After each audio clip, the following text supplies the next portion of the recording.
universities. It should be understood that the bursaries that we are currently providing for within CDF will not be given by the counties. Counties cannot give bursaries beyond ECD and village polytechnics. And in fact, as we speak, there's a High Court order stopping counties from issuing any such bursaries. It should be understood that the effort that we now have of helping the judiciary help Kenyans access justice by constructing courts will not be possible. As we speak, about 40 courts have been constructed through the use of CDF, the first of which I am proud was in my constituency in Rarieda. It should be understood that counties cannot help in construction of police stations because police stations, in terms of security, belongs to national government. It should be understood, Madam Speaker, that the idea of solarization of energy that many constituencies have undertaken in schools will not be possible. In terms of fishing, and because I come from a fishing community where we even provide for speedboats and all through the committee, that will not be possible. Madam Speaker, of importance, the history of this bill is that it is founded on the National Dialogue Committee. The National Dialogue Committee, the first phase of which Honorable Murugara and I chaired, and the second phase that was co-chaired by our leader of majority, and Honorable Kalonzo Musyoka, expressly recommended the entrenchment of CDF in the Constitution. And to the extent that the NADCO report is a reflection of the wishes of Kenyans, we are merely agents of implementation of those wishes.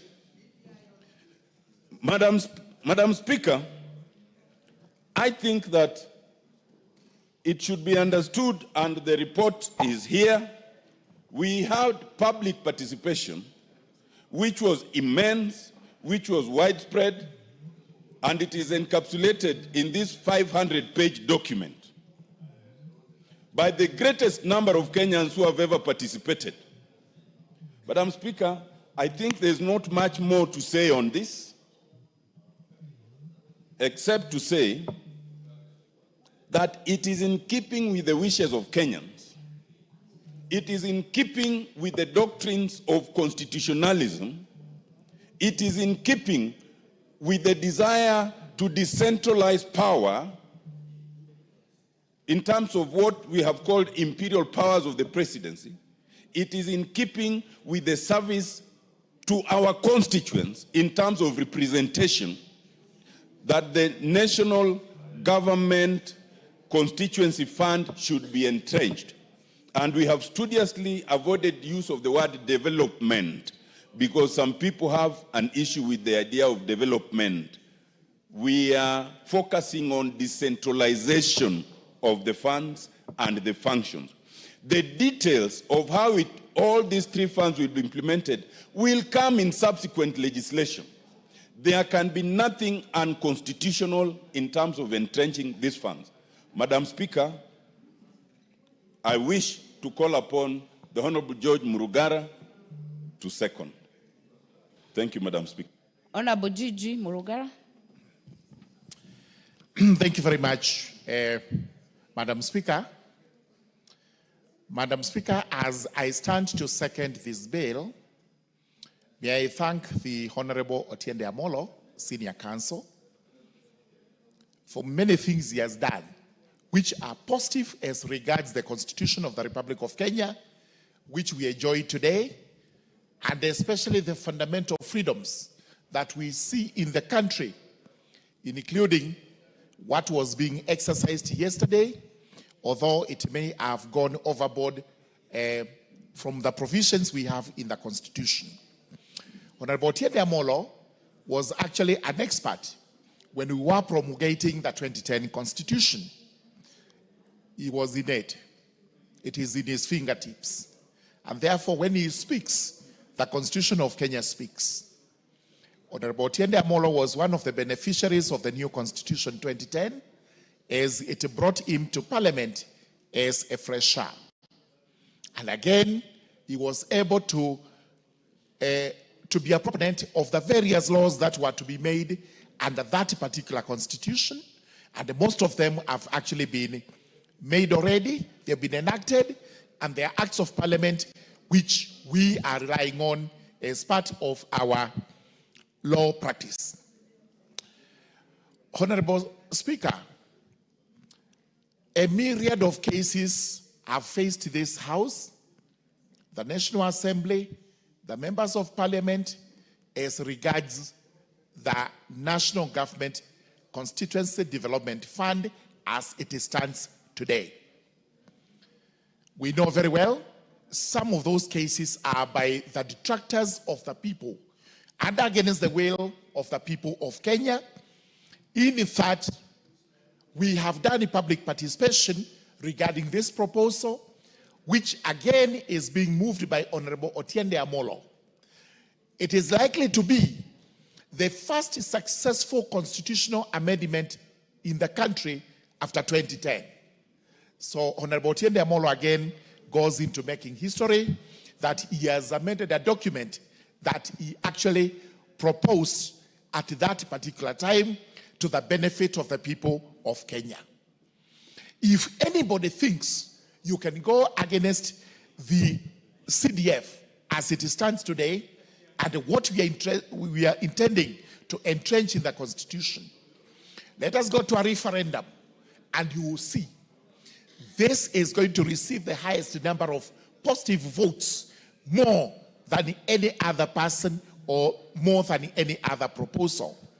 The net effect is this: Kenyans are fully in agreement with what this House is doing, which is to actualize in law, in the good norm of the country, the highest law on the land, that CDF now needs to sit pretty in there against any challenges by detractors, including the so-called Council of Governors.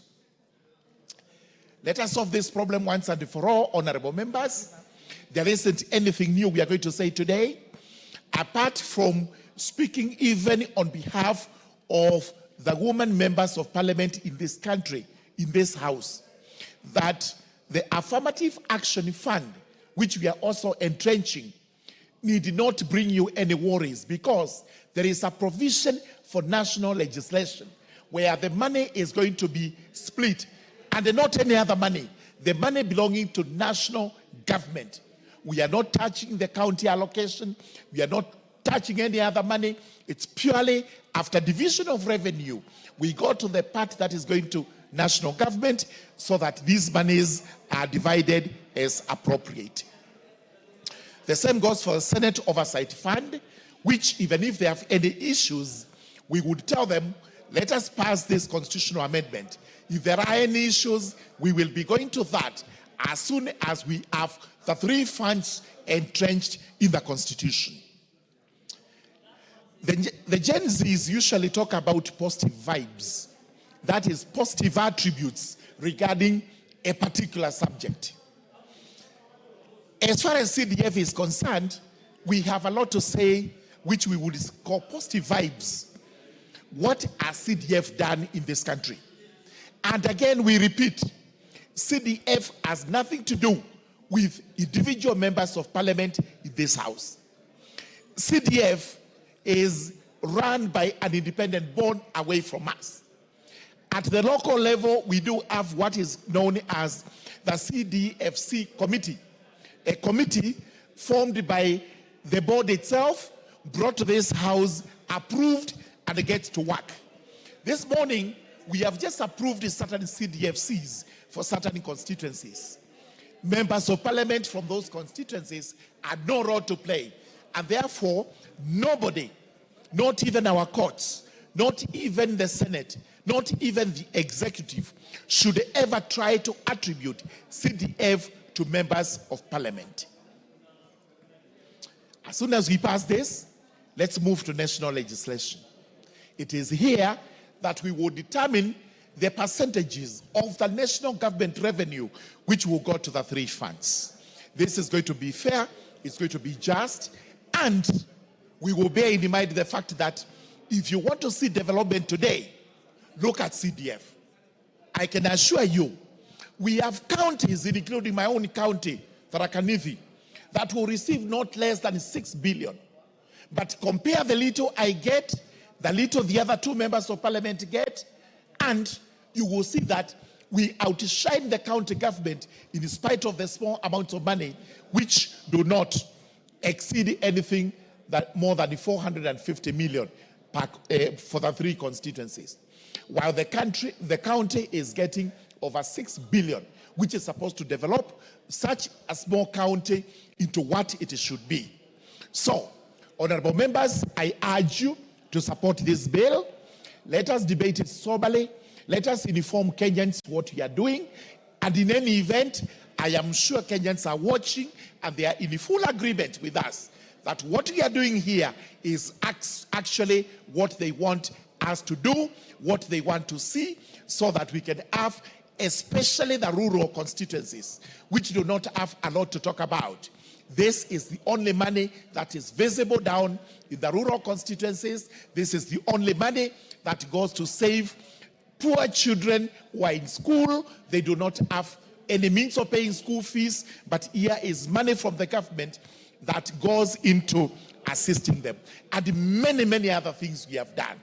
Let it be bursaries, let it be classrooms, let it be chief's offices, security police posts. We have done all these so that Kenyans can enjoy services closer to them. I agree with Honorable Otiende Amolo. We have even gone on to build courts so that we can bring judicial services closer to the people. All this is not done by members of parliament. We are only oversights. Our work is to oversight what happens. It is an entity known as the Constituency Development Fund Committee that does everything. Ours is to oversight, is to ensure that the monies are actually spent as budgeted. With those very many remarks, allow me, Madam Speaker, to beg and second this particular bill. Thank you very much, Honorable Speaker. Very well. Honorable members, I therefore propose the question that the Constitution of Kenya Amendment Bill, National Assembly Bill number 4 of 2025, be read a second time. Honorable Rindikiri Mugambi. Thank you, Madam Speaker. I rise to support this bill, and I want to congratulate the mover for articulating the issues of law surrounding this bill. Madam Speaker, if there is any activity that is close to the people, that binds the government and the people together, is CDF. The Gov, binding our dear women folk in this country because of what our women labs are doing in this country with that fund. Madam Speaker, we know for sure the senators are very keen to enhance their oversight responsibilities at the county. I therefore stand to support this bill because by so doing, we will be acknowledging what the Kenyan public did during the public participation. Madam Speaker, during the public participation, in Bode constituency, for example, where I come from and I represent, there were only 2 people who opposed the enactment of these amendments. Why? 2 of them were activists who did not understand the difference between decentralized funds and the devolution. And I want to thank Honorable Otiende Amolo for setting the record straight, and I'm sure I'm going to give the answer to those 2 specific people. Madam Speaker, CDF has performed since inception marvelously very well. Madam Speaker, we are beneficiaries of the CDF in this House as members of Parliament. Mr. Speaker, through CDF, the families that were not able or are not able to educate their children, they have survived through CDF. Madam Speaker, this is the best managed fund as far as I understand. Madam Speaker, CDF is run by a committee, and each project is run by a project management committee who are representatives of the people. So the members of parliament are not there. We only go to oversight. But we are also members of the public in our own light. And therefore, we are very keen to see that it becomes successful. Madam Speaker, the Public Works is always investigating how these projects are being implemented, whether they are quality projects or not. Madam Speaker, this is the fund that is audited by two arms, internally and also externally. And these reports are brought to this out, Madam Speaker. So this is a well-structured fund, and Kenyans are saying, please, let's enact it in the Constitution so that they are sure, because any other money they are not very sure of. Kenyans are very sure of GAF, they are very sure of national CDF. And just like the mover has said, we are not using the devolved funds. This money is being appropriated here, and is being monitored from here, and is being evaluated from here. So, Madam Speaker, it is very long for anybody to oppose the amendment, because if we drop this for whatever reason, which I don't think whether it is going to be dropped, is going to pass anonymously, we are giving Kenyans an opportunity to enjoy the national government services. And that's the bottom line, in whatever we do, in whatever we say. The people of Mole are very clear. They have sent me with a message that even if it is a referendum, they will participate and they will pass the bill, the amendments. And I want to believe the other members equally have been sent with the same message. So, Madam Speaker, without wasting a lot of time, I stand to support this amendment, and I have now on record that I've delivered the message of the great people of Bori to this parliament that the national CDF should be enacted fully as per the proposed amendment. I thank you, Madam Speaker. Honorable Adan Kainan, member for Eldas. Thank you, Madam Speaker. Madam Speaker, from the onset, allow me to thank the Honorable Engineer Muriuki Karue, the father of CDF, for having reflected on the dynamics of the Kenyan politics, both after immediately after independence, after the advent of multipartyism, and before the promulgation of the current constitution. Madam Speaker, for those of us who are in Parliament, at that particular time when the government used to be here, there were three things that used to dominate the flow of the House. A member of the back bench will ask a question to a senior minister on a development project in his constituency. And the answer used to be, these projects will be funded when funds are available. And I want you to note, when funds are available. That is the first thing that motivated Engineer Karue. Remember that particular time also, our politics, as usual, was tribal, regional, and with all its characteristics. And meaning, therefore, when you are on the other side of the government, development was highly politicized. And therefore, the Honorable Engineer Karue decided to politicize development in its entirety. That's why he brought CDF. And greatly, I'm privileged to have represented two constituencies, the larger Wajir West and the last constituency. But before even I go that, the third component that criticized the 8th Parliament and before was also, Parliament was an appendage of the executive. So we had three things, and I want to tell colleagues who are new to the House. Remove the Parliament from the ambit of the executive, bring it to within the domain of members of Parliament themselves. we succeeded in forming PSC. That was the first attempt. The second attempt was to erase that phrase of funds. These projects will be done when funds are available. We brought that aspect to the members themselves through NCDF. And the third thing, Madam Speaker, was to set ourselves, the truth shall set us free, to allow ourselves, members of parliament who have been demeaned at that particular time. You know the history? Every Thursday, members used to congregate somewhere, and you know the corners. That has also been removed.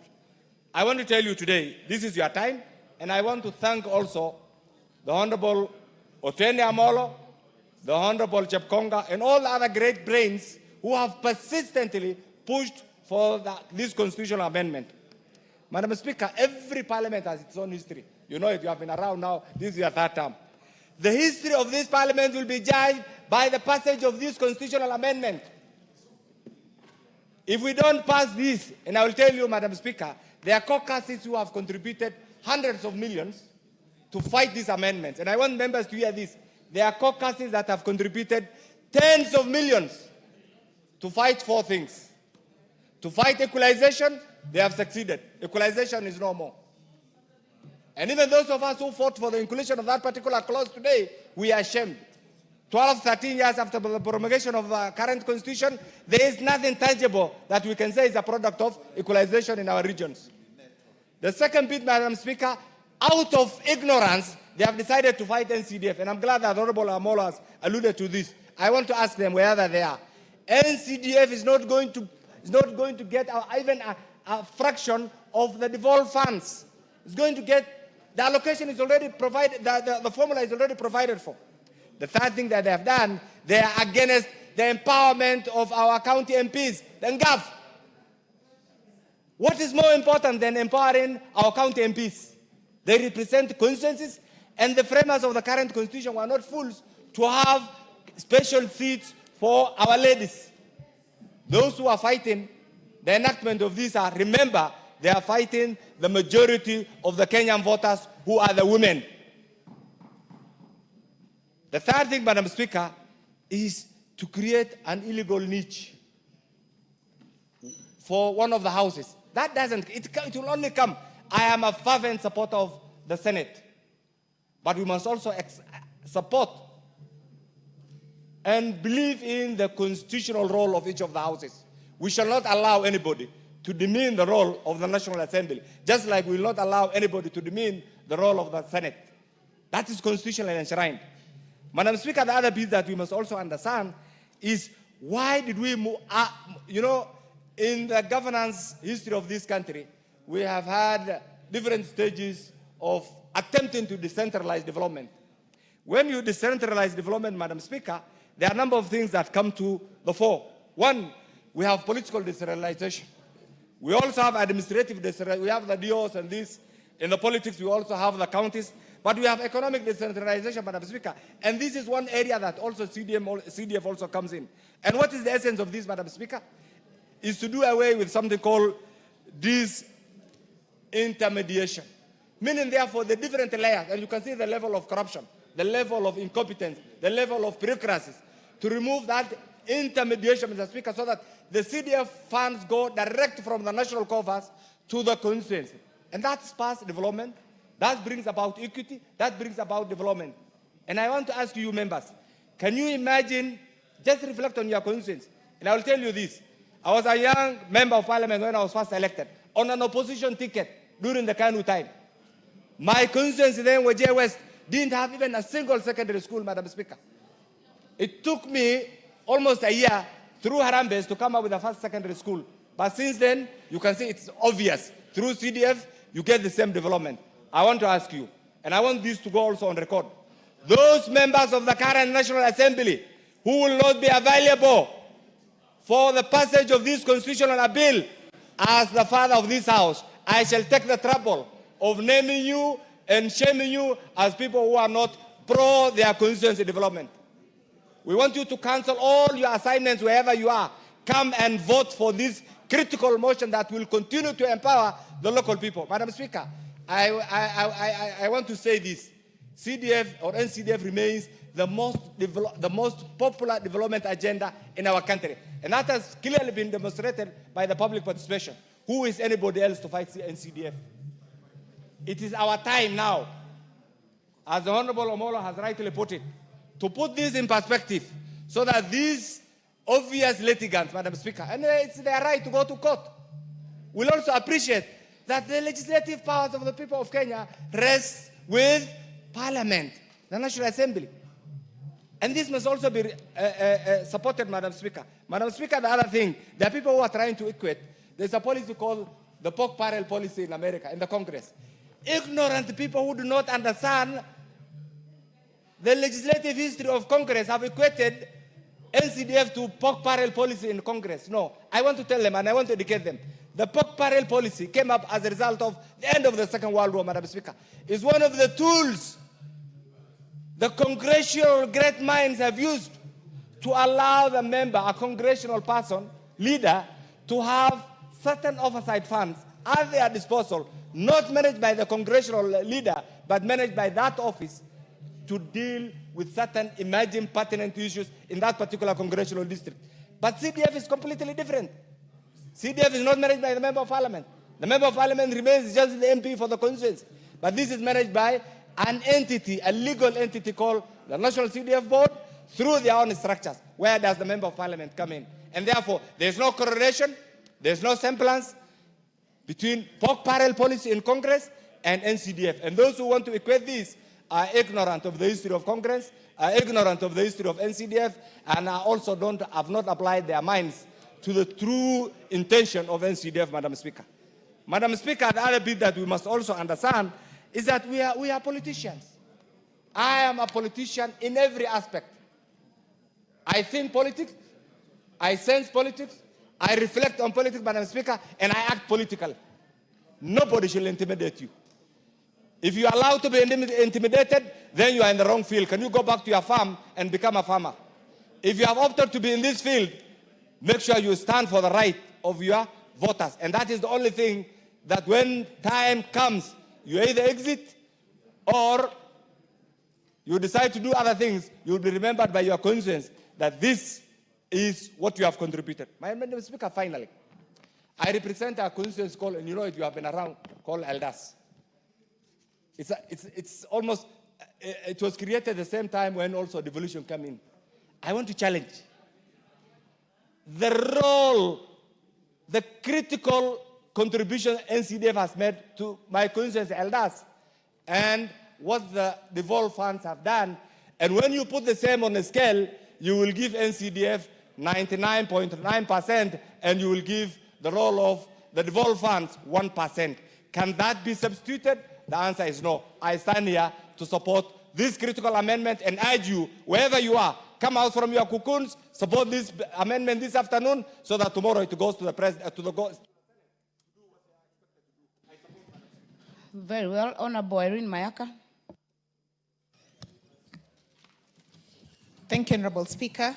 Honorable Speaker, I also stand to support this particular amendments, which includes Section 204, Part A, B, and C, that seek to entrench the National Government Constituency Fund, the Senate Oversight Fund, and the National Government Affirmative Action Fund into the Constitution.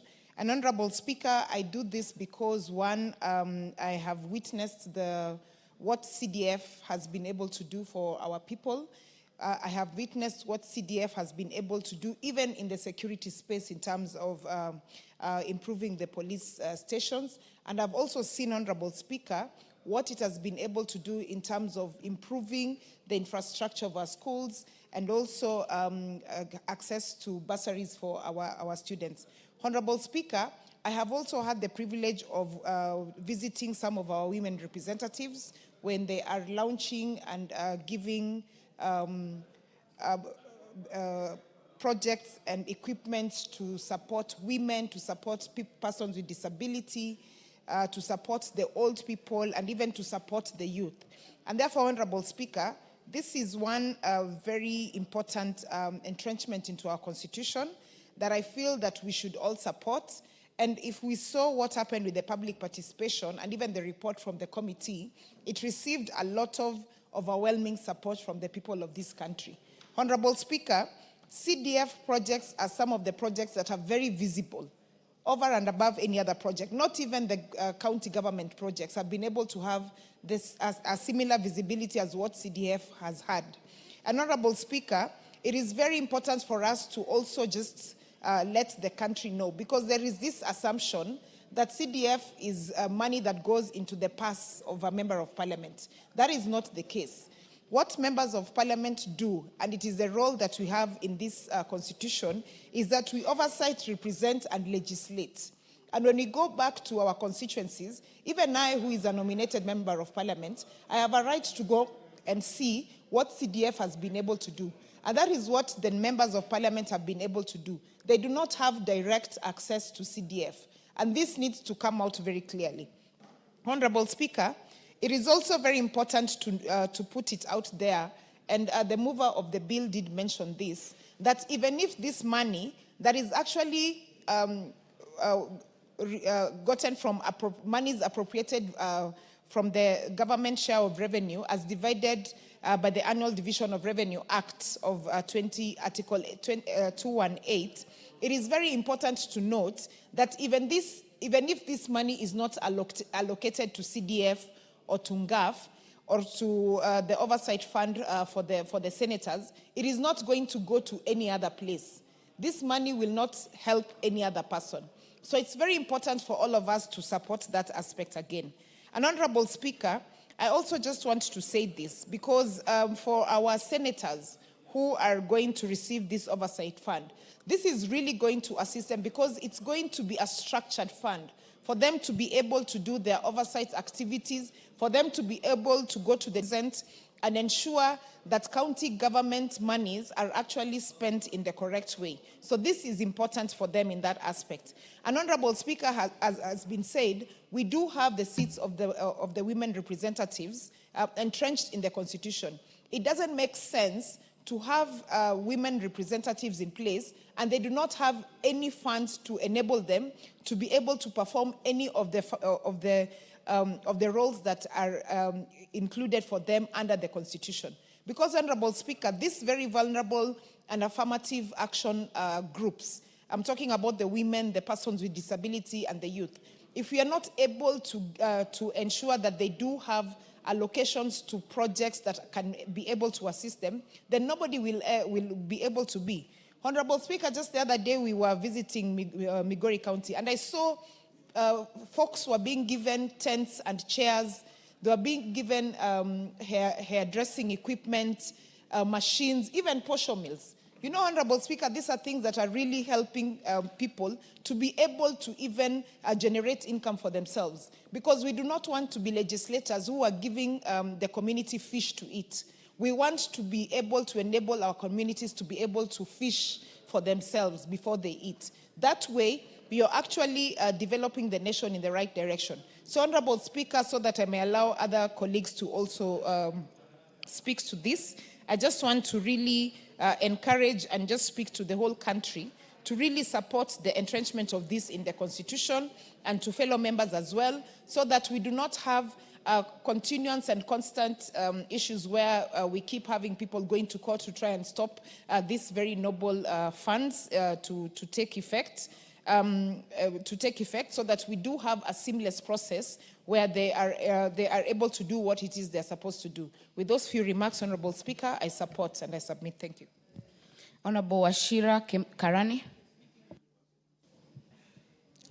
Thank you, Madam Speaker, for giving me this opportunity to contribute towards this bill. The Constitution of Kenya Amendment Bill, National Assembly Bill number 4 of 2025 by the Honorable Dr. Atiende Amolo, Senior Counsel, and Honorable Samuel Chepkonga to entrench it in the Constitution. I want to start by saying I support wholly and thank them for thinking of this noble idea. Where I come from, Madam Speaker, in Laikipia, in the past we used to be attacked by bandits from our neighbors, so much that the area people were even contemplating moving out of the place. But through CDF, NGCDF, the transformation that has been done, police posts, police stations have been built.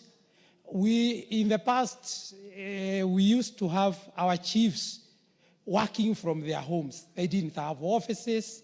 Since CDF came, a lot of transformation has been done, and we are very, very, very grateful. Our chiefs and assistant chiefs are now operating in very, very hygienic environment. And the place has become very, very habitable. On the side of education, there is a lot of transformation in education. Madam Speaker, right now the CDF Laikipia West is sponsoring 492 students across the constituency in day schools who never used to go to school. We go visit villages. We are presented by the villagers a case of a child who has been in home since the exam results were out and was admitted to secondary school, but the child cannot join the school because they do not have money. The CDF has helped such students, and they are now in school, and we are very, very happy. On infrastructure, Madam Speaker, there is a lot of transformation in our constituency, and I believe it is across the country. When we went for public participation, there was a very, very big turnout in my constituency. The big turnout is because people are happy on what the CDF has been doing, and I'm very, very, very grateful. Madam Speaker, on the other fund, the Senate Oversight Fund, I want to say in our counties, the counties have been receiving a lot of money. But then the senators who are supposed to oversight them have been having constraints. Like in my county, it's a very vast county. It has 3 constituencies, but it's very vast. To move from one corner to the other to inspect the projects that are being implemented by the county government is a big, big deal. So with this oversight, it will enable the senator for Laikipia, and indeed all the other senators, to travel across their counties and oversight the fund. Without those few remarks, I support. Madam. Majority Whip. Thank you very much, Honorable Speaker. Honorable Speaker, I also rise to support this bill by the Honorable Chepkonga and the Honorable Dr. Otiende Amolo on the constitutional amendment bill that seeks to entrench the NGCDF and GAF and also the Senate Oversight Fund in the Constitution. Honorable Speaker, this country has come of age. And over the years, those who are before us in this house know where exactly this country has come from as far as getting funds to the common mwananchi comes from. In as much as, Honorable Speaker, that we have 2 units of governance, the devolved unit and the national government, even as we continue seeking that funds go through, are channeled through the county governments or through the devolved units, there are other elements that are left within the national government structure that are very critical to people in all the villages and all constituencies. And with a well-controlled system, the impact will be felt in the villages and in the constituencies in factors or in matters that are left on the national government. That is the security, the education, and other matters, Honorable Speaker. And that is why it's quite unfortunate that people have a misconception that CDF or NGCDF is a fund that is managed by members of parliament. Far from it. Even as it is currently, Honorable Speaker, members of parliament have 0 role as far as sharing of NGCDF or, the way NGCDF operates, Honorable Speaker. I mean, that is why it's called National Government Constituency Development Fund. It is a preserve for the national government with an autonomous structure of governance. We have the NGCDF board that does the approvals. We have the constituency fund managers that are employed by the national government constituency development fund. Then we have the committees, in the constituencies that, of course, now collect views from the common mwananchi. And the role of members of parliament, Honorable Speaker, is very limited. It's actually to oversight, as provided for under Article 95. There is nothing else that we do. What the members of parliament do when they visit constituencies on the NGCDF project is simply to exercise their role and responsibility to oversight and see whether this national government fund is actually doing what it ought to be. It's doing what the committee proposed to the NGCDF board. But people have this misconception, Honorable Speaker, that the members of parliament sit somewhere and they go to their accounts and they draw their funds, they decide on what to do, you know, and they keep some changes. In fact, I keep challenging people any time I engage them that if there is a fund that you really cannot steal, it is actually in this house that I say that we need to replicate the system that NGCDF has or operates under to even the county government. Because this money, Honorable Speaker, leaves the board, goes to the constituencies with a vote, a specific vote, that on this particular percentage, it's going for the bursaries. This particular percentage is for education. This percentage is for this and this. We have no role whatsoever. But people think and imagine that we wake up one morning, a member of parliament wakes up one morning and decides that today, I want to draw 1 million shillings from the NGCDF account. How? It is not possible. It is not practical. You cannot do that. What we do is to oversight. And what we are proposing here, Honorable Speaker, you know, it is to have these funds now entrenched in the Constitution so that the people can feel it. Honorable Speaker, when you compare, and I've always said this, when you compare resources, when you compare the resources that are sent from the national government or through the devolved units and then NGCDF, you will realize, Honorable Speaker, that when you pass through the constituencies, every project done by NGCDF is visible. You see it. You see it. You can actually count and say, it has bought this school bus. It has done this. Some students have gone to school. Some people have, we have now police stations. We have, in fact, Honorable Speaker, some even do, like I saw Nairobi, Honorable Speaker, my former colleague, a member of this house, who left this house in the last regime, Honorable Speaker, was actually doing even swimming pools in Nairobi schools. And students have competed and even gone international through the swimming classes that they learned because the structures have been built. So, Honorable Speaker, this is the fund that is felt by the common manager. When you compare every devolved fund, every fund that has left the national government, you will realize that this fund, Honorable Speaker, is so visible. And that is why some people, some very weird quarters, Honorable Speaker, are viciously fighting that this fund does not get to the common mwananchi because they know that when it gets to the common mwananchi, they'll have no grasp. You know, they'll have no ground to stand against, because people tend to fight for, they tend to oppress or suppress people so that they can be able to use them for their own ulterior motives, Honorable Speaker. But when this fund goes to the public, Honorable Speaker, it helps a lot. It elevates education. It's felt by the common mwananchi. And, Honorable Speaker, I am a living example, personally, of this fund, the NGCDF. When it was first introduced in this house, Honorable Speaker, I was in Form 1. I was in Form 1, Honorable Speaker. And the Honorable Mingo Magara paid my school fees, Honorable Speaker, through this NGCDF. That time the fees was about 3,000. And when I saw my name on the notice board, Honorable Speaker, I was very happy. Because I had dropped out of school. I had no money. I had started, Honorable Speaker, doing menial jobs in the villages. I had nowhere to sleep. I had nowhere to spend. So I really wanted to be in boarding school, Honorable Speaker, because there was no place I could live and, so that because I had nobody to cook for me. I had nobody to live with. And the Honorable Mingo Magara, Honorable Speaker, that time as a member of parliament, then it was not under the NGCDF board. It was quite a bit direct. Paid my school fees, Honorable Speaker, through this fund, NGCDF. Although it has, over the years, it has, been repealed now to what it is today.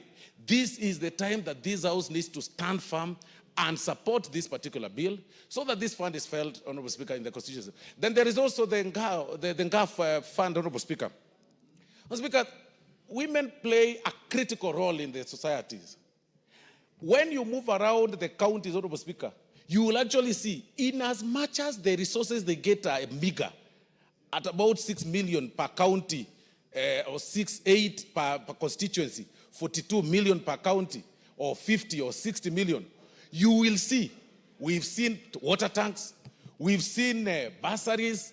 They try to balance these resources and exploit them properly, and it's felt, it's quite visible compared to what we send in billions to the county government, Mr. Speaker. If there is a fund, again, that we must support, that it should be raised even higher, it is the NGAF fund, even as we entrench it in the Constitution, so that you see it, it's practical. Also, because we have water challenges all over in the country. We are not able to tap on natural, water that through the rains. But these ladies, the ladies that patronize this amount, Mr. Speaker, have been able to give tanks across the schools. Kids are not now being sent to, they're not being sent to the rivers, Mr. Speaker, for matters to fetch waters through the rivers and everything, because we are taking advantage of the rainwater, Mr. Speaker. So if there is another section of fund that we really must support, is the NGAF, that our gracious ladies have been patronizing over the years, Mr. Speaker.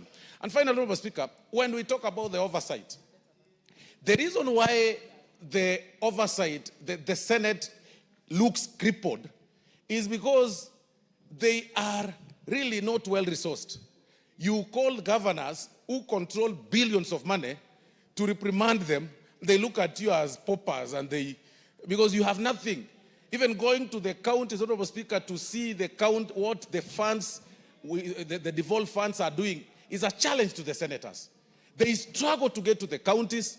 There is no special budget for that to go to the counties so that they can be able to see.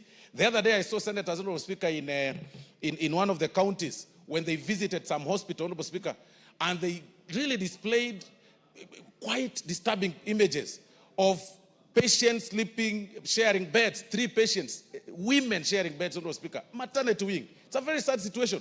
We need to empower the senators. We need to give them the oversight fund, so that when they see these things, Honorable Speaker, they can be able to work on it. So with those very, very remarks, Honorable Speaker, I beg to support and urge members to appear in the afternoon in large numbers and vote for this particular bill, so that we can be able to see a meaningful development in our society. Thank you very much, Honorable Speaker.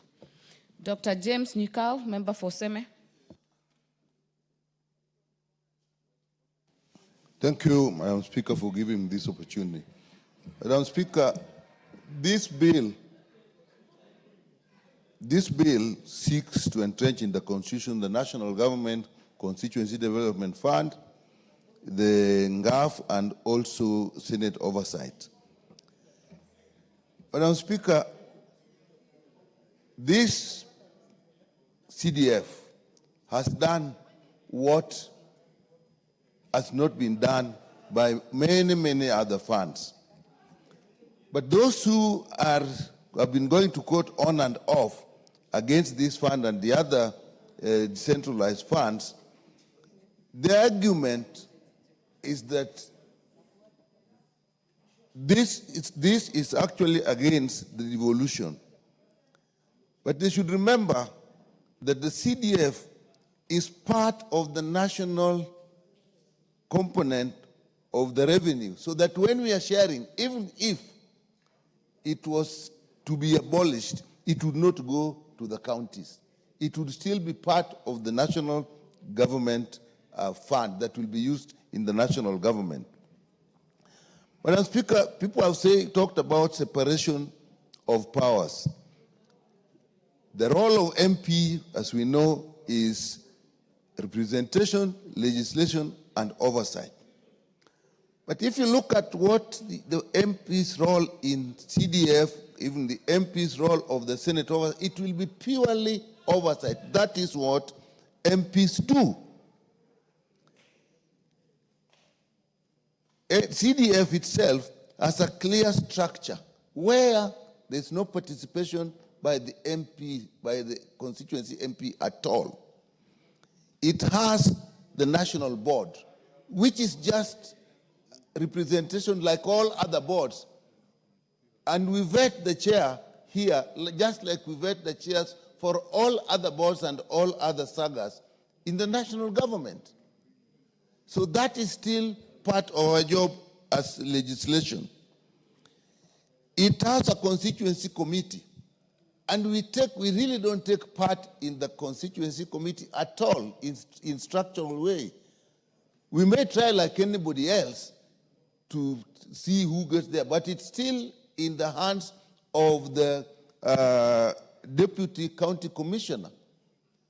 People apply if they're going to be members of that committee. The deputy county commissioner actually chairs the meeting, and then the people are picked. The member of parliament has no role at all. Madam Speaker, when you go to the project management committee, the PMC, in fact, that may be the reason why CDF is in particular is very, very popular. Because once the money gets to the constituency, the money coming to the constituency, it comes clearly what it is going to do, what vote is going to do. Earlier before that, of course, there is public participation where people decide what they really want to be done in their areas. And once that decision is made, the money that comes from the board comes directly for that. And when you go to the project management committee, the project management committee is actually purely the people, the constituents themselves. They are managing it, and this is one of the strengths of this fund. Madam Speaker, the truth is, the MP has no role. In fact, if the deputy county commissioner, who is also part of this, if the manager, the chairman of the constituency committee of CDF and the fund manager decide that you won't even know what they are doing, what role as an MP would you have? None at all. And actually, the truth is, this fund can run without the member of parliament there. So in that context, I don't see the issue that people have with it. And if you look, people say, oh, some people have claimed this is just pocket money for the members of parliament. How does this money even get in your hands? Once the money is gone to the project management committee, before the payment is made, members of the committee, and if it is a school, for example, and the head of the school is a secretary or chair of that committee, they are actually signatory. The MP is not a signatory anywhere at all. So I don't see why it is claimed that this is really money for the MPs. But why is it fund popular, Madam Speaker? One is access. There is no single fund that I've seen that actually the people have access to as much as a CDF. Madam Speaker, once there is a problem, maybe a school dormitory is banned or something, the members of the community will see the chair of the committee. They will sit. The MP has no role there at all. And once they sit and they decide, if you use the emergency component of this fund, the work will be done immediately. Which other fund I can ask, Madam Speaker, people will have direct access to like that. And when the work is going on, the people actually oversight the job. We know many people come to us, Mheshimiwa, this work is going on, we don't like the way it is going on. And you just have to go, and that is part of oversight. You just go and see what is happening. That is oversight. So, Madam Speaker, we oversight other things. We have security. If a member of parliament actually meets with the sub-county security committee and needs to know what is happening, that is oversight. That is exactly how we relate with the NGCDF. If there is a program going on in education, even when exams are being done, members of parliament get involved on this. So, Madam Speaker, I do not see how this thing actually we can be accused, MPs can be accused owning, using as they wish the NCDF money. If you look at the Senate oversight of the Senate Oversight Fund, I actually sympathize with the senators. They have a huge area, as well as the women represented. They have a huge area which they have to oversight. Now, you cannot come to this parliament as a woman representative or go to the Senate as a senator and start legislating, and you have no opportunity, no ability to go to the constituency and find out what exactly is happening. How will they work? So if we actually give, the senator and the woman representative of money, this is what they need.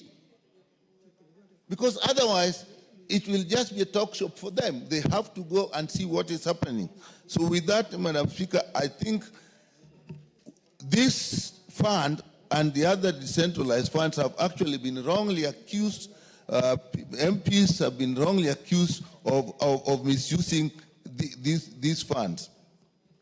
So, Madam Speaker, in my view, if the people have found that this is a fund that is useful to them, and the only argument I've had consistently is that it's unconstitutional. What do we make constitutions for? We make constitutions to guide our lives in a way that we find most useful and productive to us.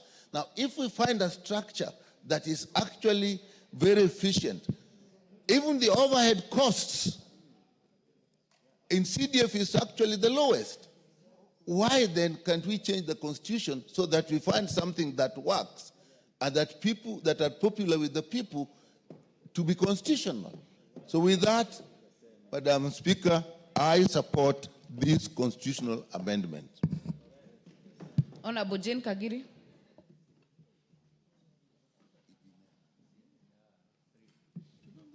Thank you, Honorable Speaker, for giving me an opportunity to support this amendment. Honorable Speaker, as I support this amendment, it takes me back to when I was a young girl. And Honorable Speaker, I was very excited and wanted to go to a boarding secondary school. Unfortunately, in Laikipia County, in those years, we did not have a girls' secondary school that was boarding. So my parents had to take me to another county to study for my secondary education. Years later, I kept wondering what had caused us not to have schools in our area. Honorable Speaker, if you look at a county like Laikipia, we had been neglected for very many years, and we are one of those counties that seek for equalization because of historical injustices. Honorable Speaker, years later, CDF was introduced. Today, I can call CDF the equalizer in this country, because based on the efforts of the members of parliament who have been elected in Laikipia, today we can pride ourselves for having boarding schools in our county, both for the boys and girls. Honorable Speaker, secondly, I would want to say many of our needy students have managed to get an education thanks to the bursaries given by our MPs in our counties and constituencies. Today, Honorable Speaker, I can still say Laikipia County is at 70% with semi-permanent structures in our schools. When we seek for more funding for CDF, I believe this is what is going to eliminate these semi-permanent structures in our schools, and it's also going to give an equal opportunity to students in Laikipia County to get an education just like students in other counties.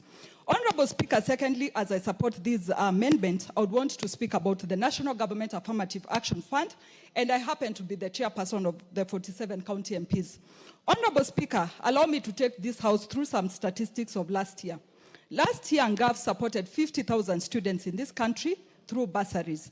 50,000 may look like a small number, but I would want us to picture 50,000 children getting an opportunity in this country. That is almost a whole constituency of people. Honorable Speaker, my question becomes, what if we had more funding to the National Government Affirmative Action Fund? I believe we'd be speaking of hundreds of thousands of students whom we have given an opportunity. In my own county of Laikipia last year, I managed to send 430 students for TVET training, and again another 362 for catering classes. Today, I look back and think, these are students I have given a fishing line that rather than giving them a fish which they are going to keep coming back to. Honorable Speaker, these are opportunities that create employment for our people and give an opportunity to our young people. Honorable Speaker, Speaking of last year again, we had around 3,000 groups supported through the National Government Affirmative Action Fund. Honorable Speaker, this may look again like a small number, but picture women, youth, persons with disability who have a source of income every day thanks to the funding that this National Government Affirmative Action Fund is giving them. Honorable Speaker, we are able to empower people with trolleys, we're able to empower them with shaving kits, we're able to empower people with tools of trade that can give them success in their businesses. Honorable Speaker, my final example would be last week when I was in Nanyuki.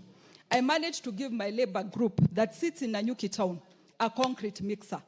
Honorable Speaker, my thought is that from that, these people will empower themselves, they will grow. In the future, they'll be the owners of buildings in that town. Honorable Speaker, I believe as women reps, we also want to ensure clean drinking water for our people. Unfortunately, again, our funding is too little to ensure that every school has a water tank, to ensure every administration institution has water tanks, so that when our people go to be served, they can be served with clean water and resources that will ensure they continue living in better conducive conditions. Lastly, Honorable Speaker, based on the Education Act, we are only allowed to issue sanitary towels to our students in basic education. But Honorable Speaker, you and I know the secondary students are the ones who are even more in need of sanitary towels. Again, our resources cannot cover all these students. That is the basic education as well as the secondary students. Again, Honorable Speaker, with an increased allocation for the National Government Affirmative Action Fund, we are going to be able to give more of our children sanitary towels and to ensure our girls remain in schools as they are supposed to remain in schools. Finally, Honorable Speaker, we are not just seeking for an increment. We are seeking for a consideration of a percentage of the national revenue. So as we progress on this amendment, we as the women representatives are seeking for 2.5% consideration of the national revenue as an allocation to NGAF, which is going to ensure that we support our women, our youth, and our persons with disability. Honorable Speaker, I support and I submit. Thank you. Thank you. Member for Kitui Central, Dr. Makali Mulu. Yeah, thank you so much, Honorable Speaker, for this opportunity. Honorable Speaker, I want to join my colleagues in supporting this constitutional amendment. But before I get to the details of the bill, let me appreciate the movers of the bill, Honorable Dr. Uchenda Moro and Honorable Chepkon. Honorable Speaker, I want just to provide some statements of fact so that those who are following us in terms of this debate know what we are discussing. Honorable Speaker, this bill, if you look at it, proposes introduction of 3 funds. That is the National Constituency, National Government Constituency Fund, the Senate Fund, and the GAF. Honorable Speaker, in terms of sharing resources in this country, we have 2 levels of government. We have the national government and we have the county governments. And what determines how much money goes to each of the 2 levels, Honorable Speaker, is what we call the Division of Revenue Bill, Honorable Speaker. So, Honorable Speaker, in the Division of Revenue Bill, we only say how much goes to the national government and how much goes to the county governments. Now, after determining how much goes to the county government and how much goes to the national government, is when now we'll be introducing these funds. So those who are saying that this money, if not given to the NGCDF, the Senate Fund, and GAF, can find their way into the county governments, are cheating themselves. So the truth of the matter is, even if this money is not given to these 3 different funds, it will not go to the county governments. The only way it will be able to go to the county governments is through what we call conditional grants, meaning that the national government will have to pick part of their share and give to the counties in form of conditional grant. Otherwise, there will be no additional resources to the counties as a result of having these funds. The second point, Honorable Speaker, which is important, through these funds, we ensure that there is equity in the distribution of resources. What do I mean when I talk about equity? These are the only funds where we are sure that at the end of the day, each constituency, each county will get this money from the national resources without caring who they vote for. So it ensures equity, and equity is an issue we have all been fighting for, Honorable Speaker, when it comes to resource sharing in this country. So through these funds, we are saying we'll have a mechanism or a strategy to ensure that every part of this country will access resources, public resources. The other point which is critical, Honorable Speaker, is the issue of CDF being a development model, Honorable Speaker. The truth of the matter, Honorable Speaker, is that if we were to assess the models we are using to deliver development to this country, from more parts of this country, CDF is the best model. And that has been proved beyond any reasonable doubt, Honorable Speaker. So the question I ask myself is, if you are genuine Kenyan, really, why would you not want Kenyans to benefit from this development model, which has been assessed to be the best? Best in terms of it has minimal recurrent expenditure, it has the highest development expenditure, and that means we are growing our economy. Honorable Speaker, the other point is this. If you look at the impact of this fund called NGCDF to Kenyans, Honorable Speaker, I want to tell you, in my constituency, I didn't mobilize anybody to go and say yes or no. But the numbers were overwhelming. People on their own choice decided to go out there and make sure that they say NGCDF must stay, because it has had the highest impact to our people in terms of educational, infrastructural development, in terms of bursaries to our students, and more so the needy students. And I want to specifically single out orphans in this country. Honorable Speaker, at the same time, this program called NGCDF has also assisted our security sector in providing the infrastructure for our security officers. So, if you look at the issue of highest impact in terms of positive impact to the Kenyans, this fund emerges as tops. And it's on the basis of that, Honorable Speaker, we are saying any right-thinking Kenyan should be able to supporting enrichment of this fund in the Constitution, because it will help more people in the country and improve the lives of our people. The other point, Honorable Speaker, is the issue of public participation. The current act, the current NGCDF Act, Honorable Speaker, says every 2 years you conduct public participation so that you are able to identify which programs and projects should be funded to benefit our people. So, matters public participation is required in our Constitution, Honorable Speaker.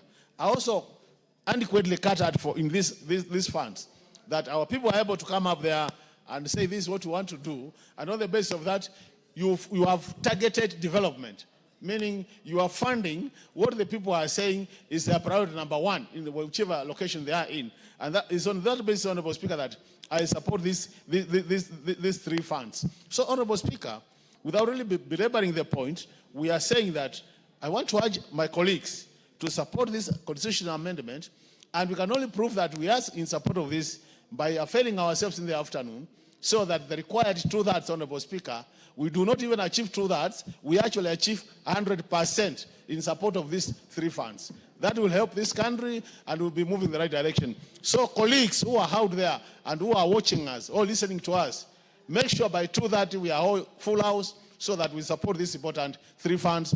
And by that time, Honorable Speaker, then we'll be helping this country. With this many remarks, Honorable Speaker, I support. Thank you so much. Very well. Honorable members, I see there is a lot of interest. Though we have 10 minutes per member, if we can try and shorten it, more people will speak. We cannot do that by the standing orders. It has to be personal conviction to take short time. Member for Kitutu Masaba, Honorable Gisairo. Thank you, Honorable Speaker. Firstly, let me start by congratulating and thanking Honorable Tiende Amolo and Samuel Chepkonga for bringing this bill to this House. Honorable Speaker, the Constitution of 2010 had very good intentions on devolution. However, it didn't foresee a point where we are going to create 47 demigods. People who control funds, but funds that does not reflect in the lives of the people. Honorable Speaker, the 47 demigods know that they cannot be summoned by this House. But they know they can be summoned by a Senate which has little or no say on the direction of whatever they do. The senators are not even able to know what actual projects are taking place in their counties. To a point, members of parliament are called by the constituents to complain about dysfunctional services in the counties, matters that should be handled by the senators. It is in that spirit, Honorable Speaker, that we feel that the senators should get the Senate Oversight Fund. This will allow them to walk the streets of their counties, visit dispensaries and hospitals in their counties, visit primary schools with ECD classes to confirm whether those infrastructures are being done and done in the right way. As a House, we therefore have to support this provision to ensure that senators are well and properly resourced to oversight our 47 demigods. Honorable Speaker, resources will never be enough. We cannot reach everyone individually. And that is the spirit of having the National Government Affirmative Action Fund, to allow the women reps to identify and support vulnerable cases within our communities. The NGAF has done a commendable job. In my county, I've seen women groups, young people's groups being empowered to get their lives together. We've seen girls getting sanitary towels, things that we see that are basic, but millions and millions of our Kenyan youth cannot afford. Their parents are not able. NGAF should not only be entrenched here, but the amount should at least be doubled to enable the vulnerable in the community be taken care of in the right manner. Honorable Speaker, many members have said here that members of parliament are not party to NGCDF. Honorable Speaker, we are elected to perform 3 key roles: oversight, legislate, and represent. Honorable Speaker, we have a hand in the NGCDF by virtue of representation. The 350,000 people of Kitutu Masaba will not face the fund manager, all of them at once. And that's why they've elected me as their leader to listen to them and represent them in different forums. I therefore play my role to represent them. They have a vision, but they cannot present that vision, the 350,000 of them. You therefore, as the member of parliament, you are the vision carrier for your people. We will therefore continue playing our role of representing our people to the board and to the CDFCs. Honorable Speaker, if there is a fund that is properly structured, I sit in the select committee of CDF. It is this fund. Money goes to the board. The board sends the money to the constituency CDFC's main account. From there, the money does not go to the contractor.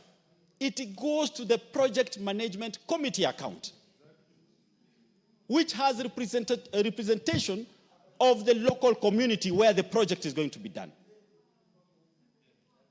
Those members of that community are the signatories. Honorable Speaker, this is the fund that touches the poor. It is the fund that speaks the language of the poor. Today, while we talk here, we are not talking as members of parliament. we are carrying the voices of the millions of the people we represent. Honorable Speaker, we will not allow that this country goes to a point where the Member of Parliament of Kitutu Masaba, who is elected on the opposition side, cannot be able to get classrooms for the children of Kitutu Masaba. We are not going to go back where we begged certain institutions for our people to get the very basic. Education is basic. Classrooms are basic. Bursaries are basic. We are not going to allow a point where we have to go back to nil, seeing loyalty for our people to get what is their right. NGCDF has brought equity to this country. NGCDF should fought for by all of us and by the people who are forever taking it to court, who only appear in the villages carrying bottled water once in a blue moon to attend a funeral and cannot even sleep in those villages. We are the ones who carry those children of the poor, children who do not have pampers. We are the ones who carry them, look them in the eye, and see the dream in their eye. For those who sit in Nairobi, sit in the courts, well-ventilated offices, do not tell us what the people go through. We are the ones who know what the people go through. We are the ones who know the dreams of the poor young child. It is our responsibility as a House, all members, to show up today. Because if you do not show, we'll put you in the bracket of the aloofness that is represented by the people active in courts. Honorable Speaker, I would like to end there and say that I support this bill because with this bill, our children have a future. Thank you, Honorable Speaker. Honorable Agnes Pareyo.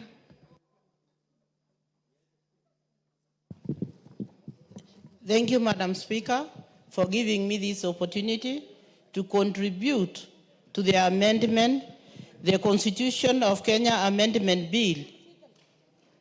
This amendment is going to help us or help the people we represent to make sure that they continue getting NGCDF. This is not money that is meant for the MP. This is money that has really made a difference in our constituencies. This money is seen like it is money that it is the MP that uses, but this is money that is run by a committee, a management committee with a fund manager, and they also use the public service officers, the public service officers and the community monitor and assure that this is money that is meant to them. When you look at our phones, we receive messages from students who are unable to sit for their exams because they know that this money is there and it is meant for them, and that money can support them in their education. So for me, I support the amendment of the bill, and I also want to say that this is money that is supposed and has really made a difference in our communities. This is money. If it were not for this money, most of my schools in my constituency would now have been closed for lack of toilets. This is money that the community and the constituency know that this is money that we can get, and this is money that we can reach. So for now, we must stand up, all of us in this House, to make sure that this amendment, we have really gotten a quorum so that to make sure that this money remains with the people and this money remains at the constituency. For the National Affirmative Fund, I also support these women. I pity with them because the area they serve is a very huge area. It is the whole county, And when I see them, giving water tanks, giving out the tents to the women, and they are always there for the bursaries, and the money they get is too little, and they still make sure that this money is felt in their county, in their, please protect me, don't confuse me. And so I support, and I also want to say that this money is not enough for them.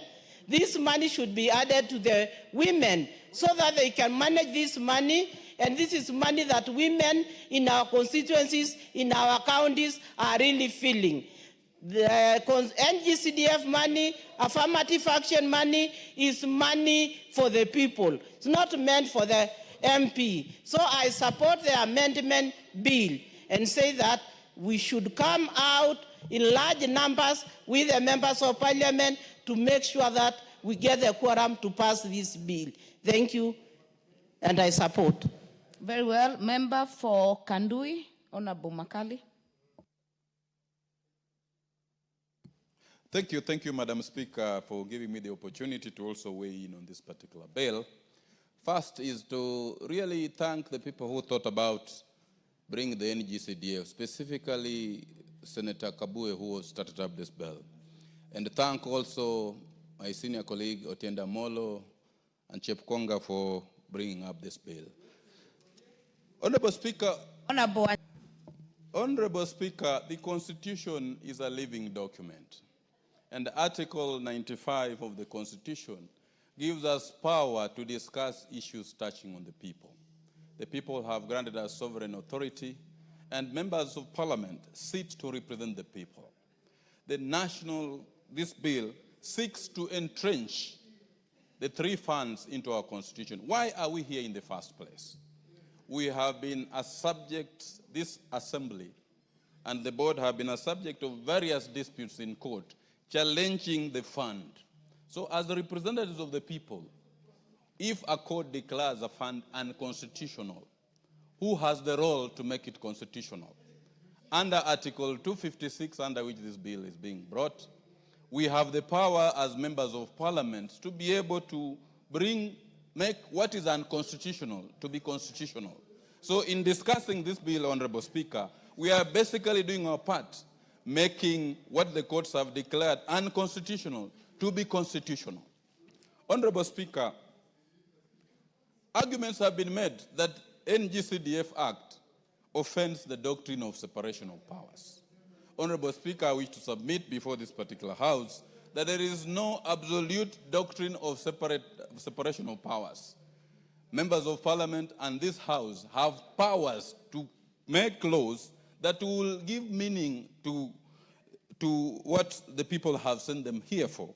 And I submit before this House, Honorable Speaker, that even the judiciary, much as it's given up the role of interpreting the laws only, it has also a judiciary fund, and you'll find it actually executing projects within its docket. So there is no absolute doctrine of separation of powers. In also pushing this bill, Madam Speaker, you remember, Madam Speaker, we formed up the NADCO committee. The NADCO committee sat, and it took views from members of the public and Kenyans. And Kenyans were actually very, very clear that we needed to entrench these funds in the Constitution. So in moving this particular bill, Honorable Speaker, we are doing nothing outside the law. We are simply giving wishes to the wishes of Kenyans whom we represent here. And as it's emblazoned here, we stay here for the welfare of society and the just government of the people. So we are giving effect to the wishes of Kenyans. Article 10 of the Constitution gives national values. And one of the national values is inclusion, equity, public participation. This bill, Honorable Speaker, we took it to the counties, all the 290 constituencies, and 98% of the Kenyans said we needed to entrench this bill, this fund into the Constitution, so that the naysayers can be given a break from taking this assembly and the board to the court each and every time over this particular bill. So we are giving basically effect to public participation, which is a national value.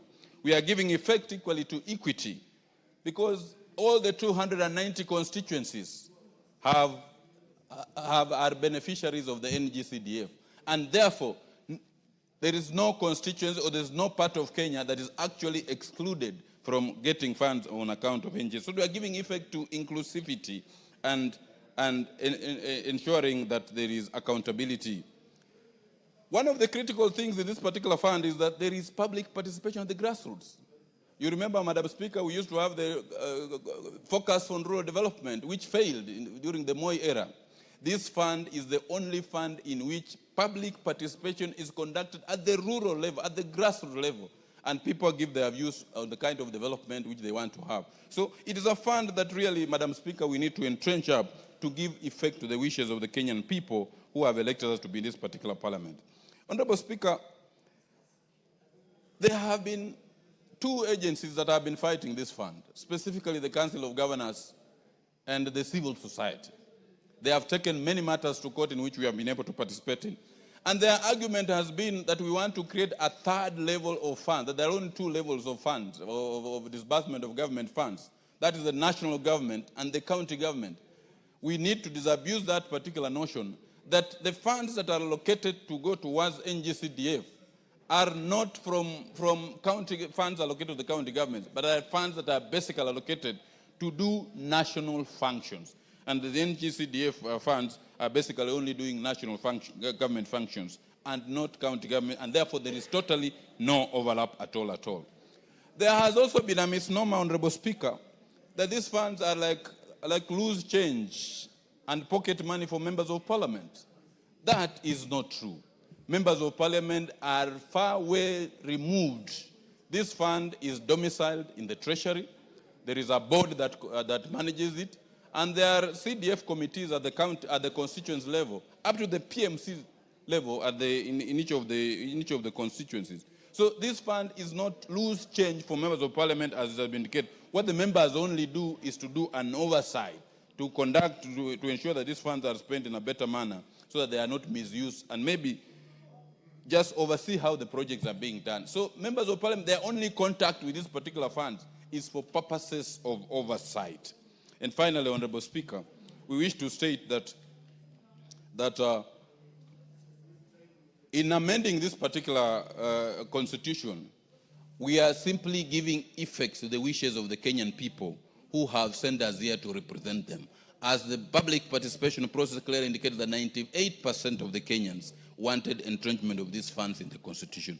With those few remarks, Honorable Speaker, I beg to support this constitutional amendment and urge my colleagues to stand up to be counted and vote for this constitutional amendment that assists not only the poorest people, but it cuts across the entire Kenya, that assists both the underdeveloped and developed areas, so that we can have equity in our national development ethos as we move on as a country. Madam Speaker, I support this constitutional amendment. Thank you, Madam Speaker. Member for Bomachoge, Borabu, Nolfason, Barongo. Mheshimiwa Nolfason, Barongo. Thank you, Madam Speaker, for affording me this opportunity to also contribute in support of this constitutional amendment to ensure that we secure the gains that we have made as a country in terms of development. Madam Speaker, last year, I had the good fortune of attending the 20th anniversary of the Constituency Development Fund. To understand why this fund is very important and must be now entrenched in the Constitution, we listened to a tale by the former Member of Parliament for Olkalau, Honorable Muriuki Karue, who got frustrated trying to get development for his constituency. And every time he went to the treasury, he was told that his constituency will get development when the funds became available. His frustrations were arising from the fact that in his constituency, students were learning under trees. And today, Madam Speaker, there are in so many constituencies, schools that have dilapidated toilets, and some of these schools are threatened by devolved units of closure because they do not have decent toilets. Madam Speaker, if we do away with CDF, Harambes will be back in full swing. We will now be required to conduct Harambes to be able to educate children, which is against the spirit of the Constitution in Article 43, where every Kenyan has a right to education, and also Article 53, where every child has a right to access free education, and that education should be compulsory. Madam Speaker, why should we take the responsibility of educating our children back to the public? The public right now is stretched financially. We are struggling, the Kenyans are struggling to put food on their table. It will be the wrong time, Madam Speaker, to take away this fund, because this fund has subsidized education for their children and assures their children of a better future. Madam Speaker, if we take away this fund, most of the ills that have bedeviled this country will be back. We will be back to making sure that we will be back to politicizing basic services for Mwananchi. Madam Speaker, the process of engaging public in determining what is their priority projects in their constituencies is a constitutional requirement. And the current NGCDF, as constituted, has been ensuring that the public have a say in what are the priority projects that have to be undertaken in their constituencies. Madam Speaker, I think the public spoke emphatically by giving their views on what needs to be done going forward. The courts have announced their position that this CDF is currently unconstitutional, and it is upon this House now to make a decision to correct the things that the court has actually raised, so that this fund is now entrenched in the Constitution, so that Kenya can continue to receive the development that ensures that there is equity across the land. For this reason, Madam Speaker, I want to encourage our members, those who are not in the House today, make your way back to Nairobi, make your way back to the chambers, make sure that the overwhelming support we received from the public around the entrenchment of this Constitution becomes a reality this afternoon. Madam Speaker, for these reasons, I support this amendment. Thank you. Member for Nthiwa, Honorable Martin Owino. Equally appreciative, Madam Speaker, for the opportunity to say to our friends, the mover, Senior Counsel Otiende Amolo, Chepkonga, and also the second, Sir George Murangara. Madam Speaker, there's no one who is saying that CDF does not work. National government CDF works. What we want to do here is to protect what is working for Kenyans, to remain working for Kenyans, and to lock out these busybodies who keep on going to the courts all the time. Madam Speaker, just speaking from my own constituency, and I know it's the same. If I go to Mary Maingi, constituency is the same. Cynthia, the same. Wherever we go, Matthias here is the same. You will see CDF in action and what CDF does. Madam Speaker, in Dewa, where I have 204 schools, 152 primary and 52 secondary schools.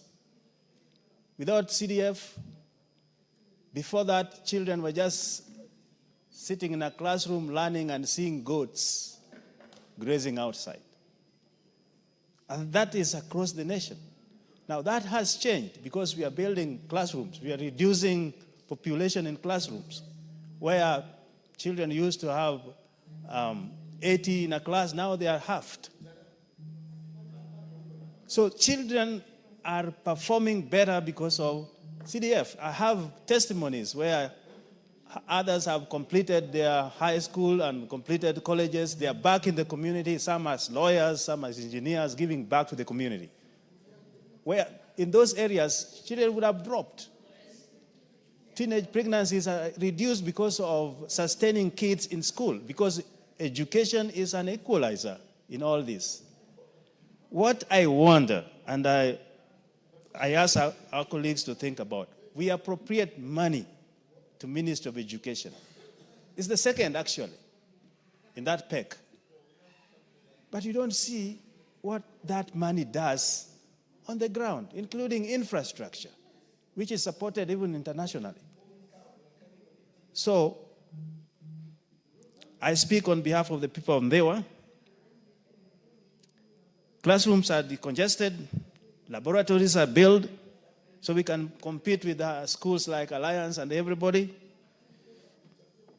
Water, provisions, environment, even sports. I don't know why sports were removed, Madam Speaker. Even sports, people were very active in our constituencies because we were driving the sports as well.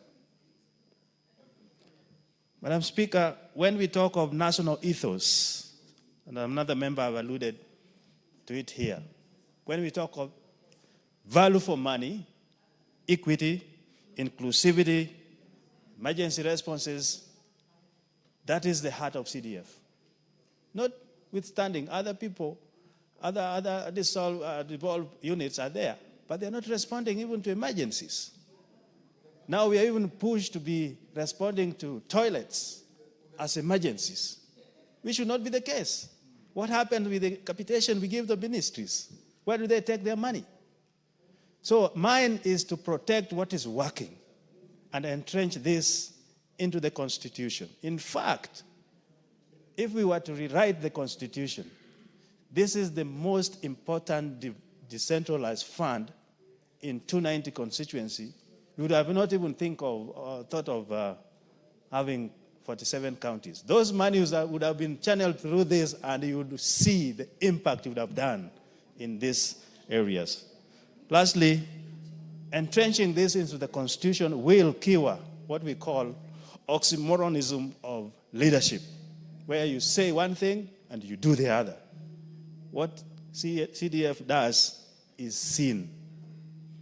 And because it is people's driven, public participation is a must, approval system is up to the board, and even in this house we have a committee that oversees that board.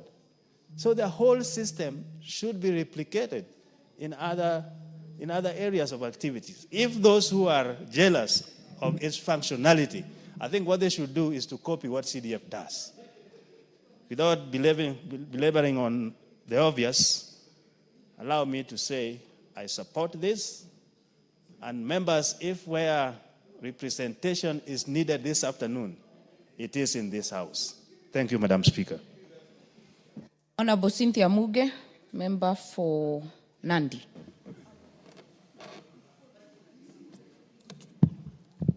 Thank you very much, Madam Speaker, for giving me the opportunity to add my voice to this very important motion on the floor of the House. I appreciate the Honorable Otiende Amollo and the Honorable Chepkonga for the very thoughtful time and sentiments they have been able to put together into this bill, so that finally, Honorable Speaker, the CDF, the NGAF, and the newly added Senate Oversight Fund, Honorable Speaker, can finally be entrenched in the Constitution. CDF and NGAF, Honorable Speaker, for so many years has been facing a lot of legal challenges. And this is an opportunity, Honorable Speaker, for us to be able to ensure that those legal challenges finally go away, Honorable Speaker. And we also deal with the ambiguity, Honorable Speaker, and we also have to make sure that the people understand the structures of CDF and NGAF. Honorable Speaker, it has come to my attention that many people even the beneficiaries of NGAF and the CDF, Honorable Speaker, do not understand how the structure works. And Honorable Speaker, that is why you hear members, especially the patrons of NGCDF, Honorable Speaker, saying that students text them on their phones. Honorable Speaker, I think it's also high time that the people in this country and the beneficiaries and those people that run institutions and organizations, Honorable Speaker, understand how structures work. The NGCDF, Honorable Speaker, and GAF have a structure. And just to speak to GAF, Honorable Speaker, I wish the people knew that there's a structure that runs GAF. And Honorable Speaker, allow me to say this. The people who have attached NGAF and NGCDF to members are not the members themselves, Honorable Speaker. They are the people outside there.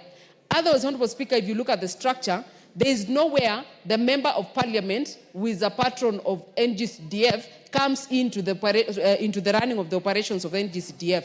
Honorable Speaker, same to NGAF. Myself, as a member of parliament, Honorable Speaker, being a woman rep, I do not run NGAF. I am just a patron. I am just an oversight authority for NGAF. I make sure that all the monies that have been allocated for NGAF are actually used for that purpose. I ensure, Honorable Speaker, that the percentages that have been allocated for women economic empowerment, Honorable Speaker, are used for that particular purpose. The money that has been ring-fenced, Honorable Speaker, for bursaries and scholarships, Honorable Speaker, are used for that particular purpose. And Honorable Speaker, I must say that I am in full support of entrenchment of NGAF and NGCDF because the importance of those two funds, Honorable Speaker, cannot be gainsaid. Honorable Speaker, before NGAF came in and before NGCDF came in, for instance, my county, Honorable Speaker, there were no direct empowerment projects that go to the people. But with NGAF, Honorable Speaker, that needs to be entrenched in this constitution, Honorable Speaker, we now have members of the community, the women, the youth, the persons living with disabilities, and other vulnerable groups able to access funds, Honorable Speaker, for empowerment. You find groups, Honorable Speaker, in the villages. A group like the Momba Boda Boda group in Tindred, Honorable Speaker, they have 300,000 shillings, Honorable Speaker, that they can use to better their operations as people who operate in the Boda Boda. Honorable Speaker, the Oasis Women group in Kabiet now, Honorable Speaker, they have the capacity to be able to run their businesses, to be able to have money to invest in business, to be able to get income, and to be able to have money in their pockets, Honorable Speaker. Courtesy of this same GAF, Honorable Speaker, today, Nandi County is boasting of more than 700,000 seedlings of kahawa that have been given out under the Mama na Kahawa program in Nandi County Honorable Speaker. That program, Honorable Speaker, in the next 3 years, you will be able to see proper fruits. You will be able to see lesser people going to the NGCDF offices, going into the NGAF offices to look for funds because they can be able to run they can be able to pay their school fees, Honorable Speaker. And Honorable Speaker, this is equity that we have always looked for and that we have always asked that we see it in every aspect of this life. Honorable Speaker, I cannot even give adequate accolades to NGCDF. For me to be here today, Honorable Speaker, I am a product of NGCDF. I got bursary from the office, Gwen office, then Honorable Speaker, in 2013, in 2012. And I appreciate what NGCDF has done to me and to other vulnerable children who needed and require education. Honorable Speaker, when you walk around the constituencies that we come from, you will be able to tell where you are courtesy of a branding that has been done under NGCDF. You will know whether you are in Mgwen, you will know whether you are in Likuyani, you will know whether you are in Sambweni, you will know where you are, courtesy of projects that have been done by NGCDF. And Honorable Speaker, I am in total support of this entrenchment so that, Honorable Speaker, these funds can continue giving services to the people, these funds can continue being important to the people of Kenya. Honorable Speaker, we are not doing this because we are members of parliament today. I can assure you, Honorable Speaker,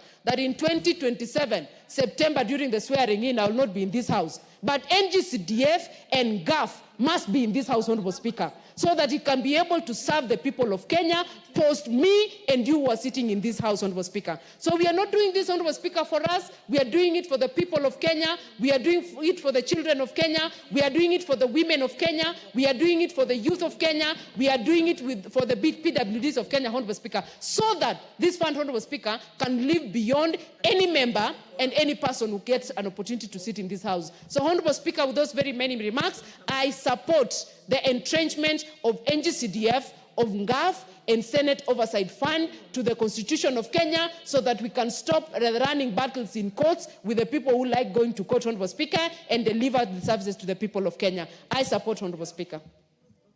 CDF Committee Chair.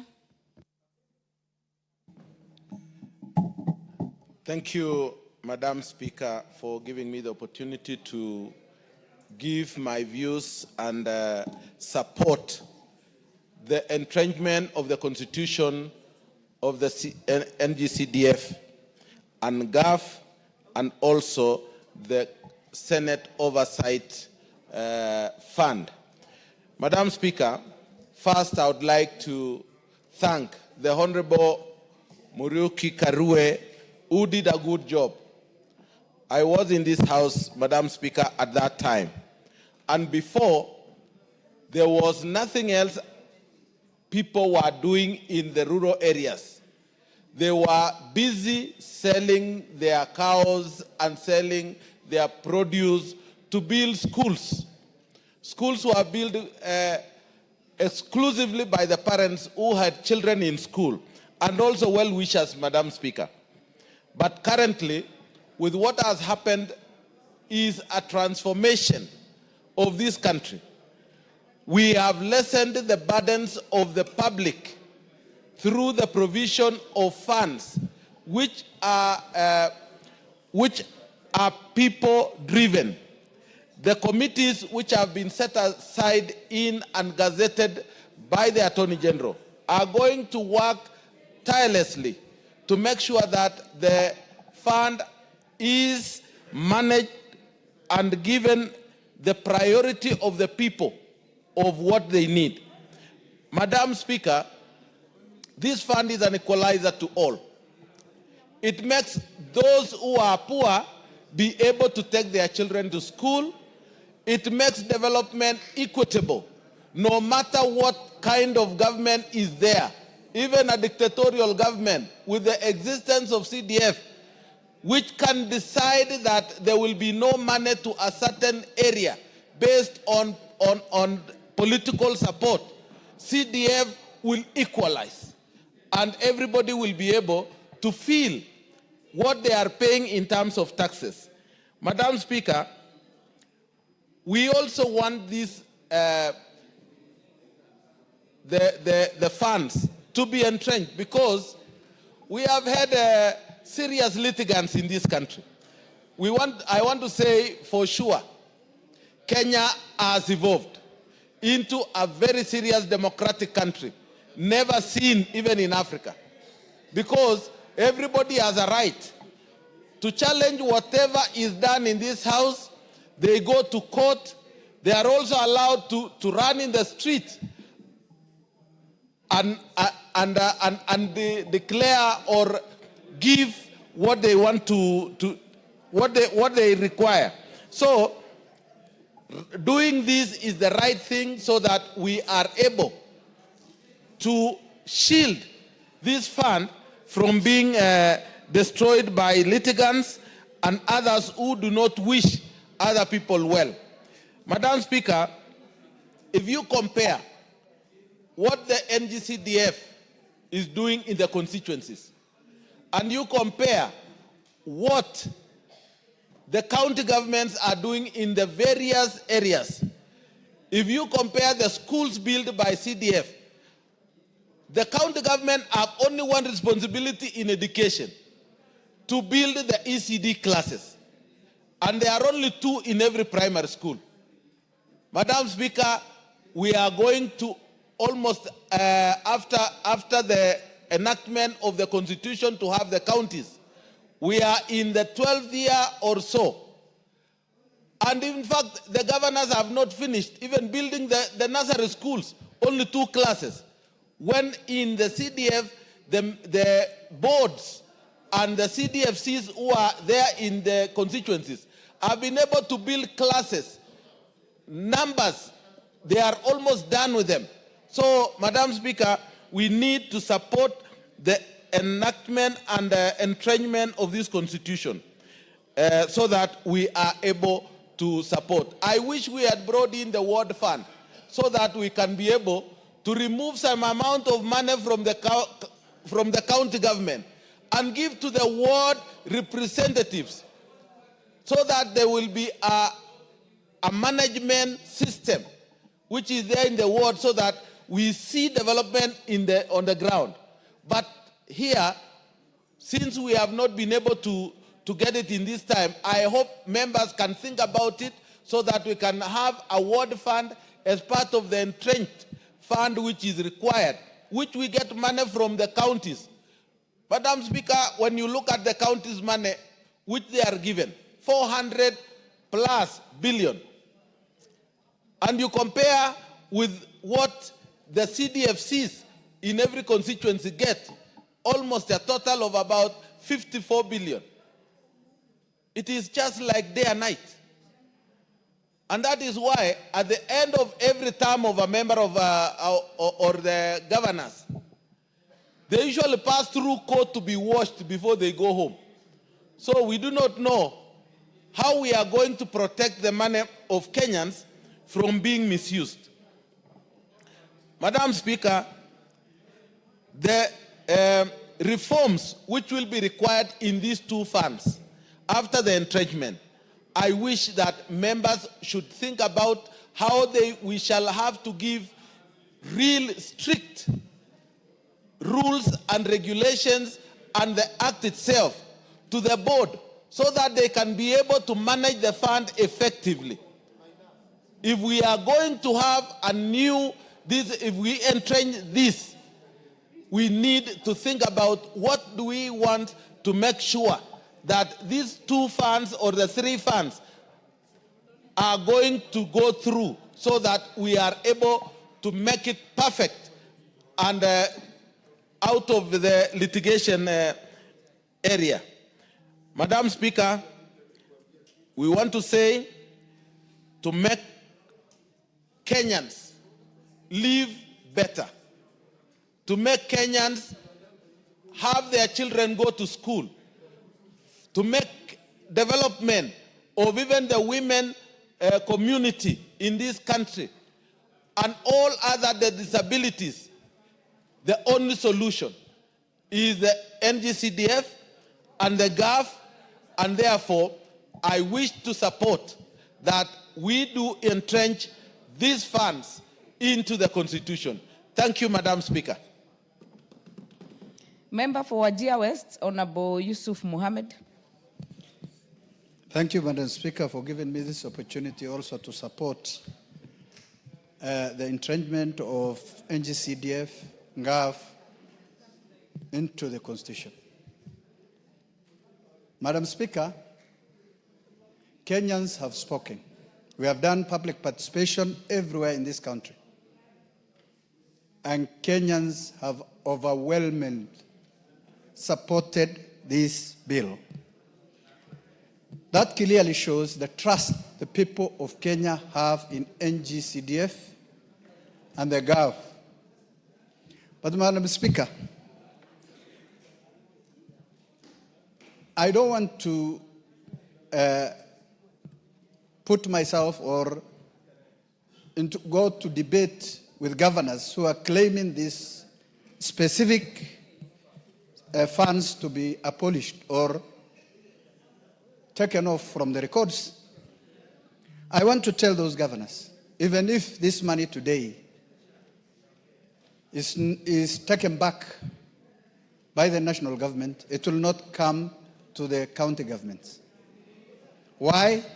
Because NGCDF functions are very clear and distinct.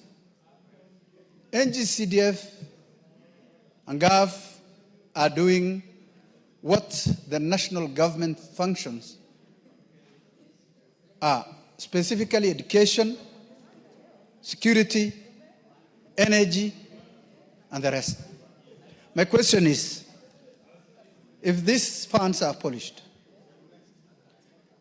where will the governors and the county government get money to fund the gap? If they're able to do it, they could have done it now. Education is not devolved function, and security is not a devolved function. Madam Speaker,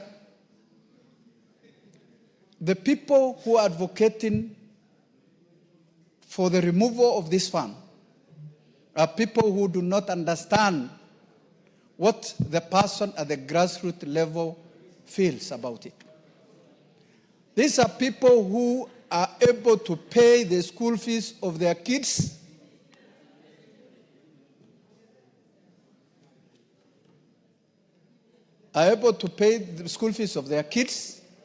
who are able to educate their children, who are able to do other things that NGCDF is doing for the people of Kenya.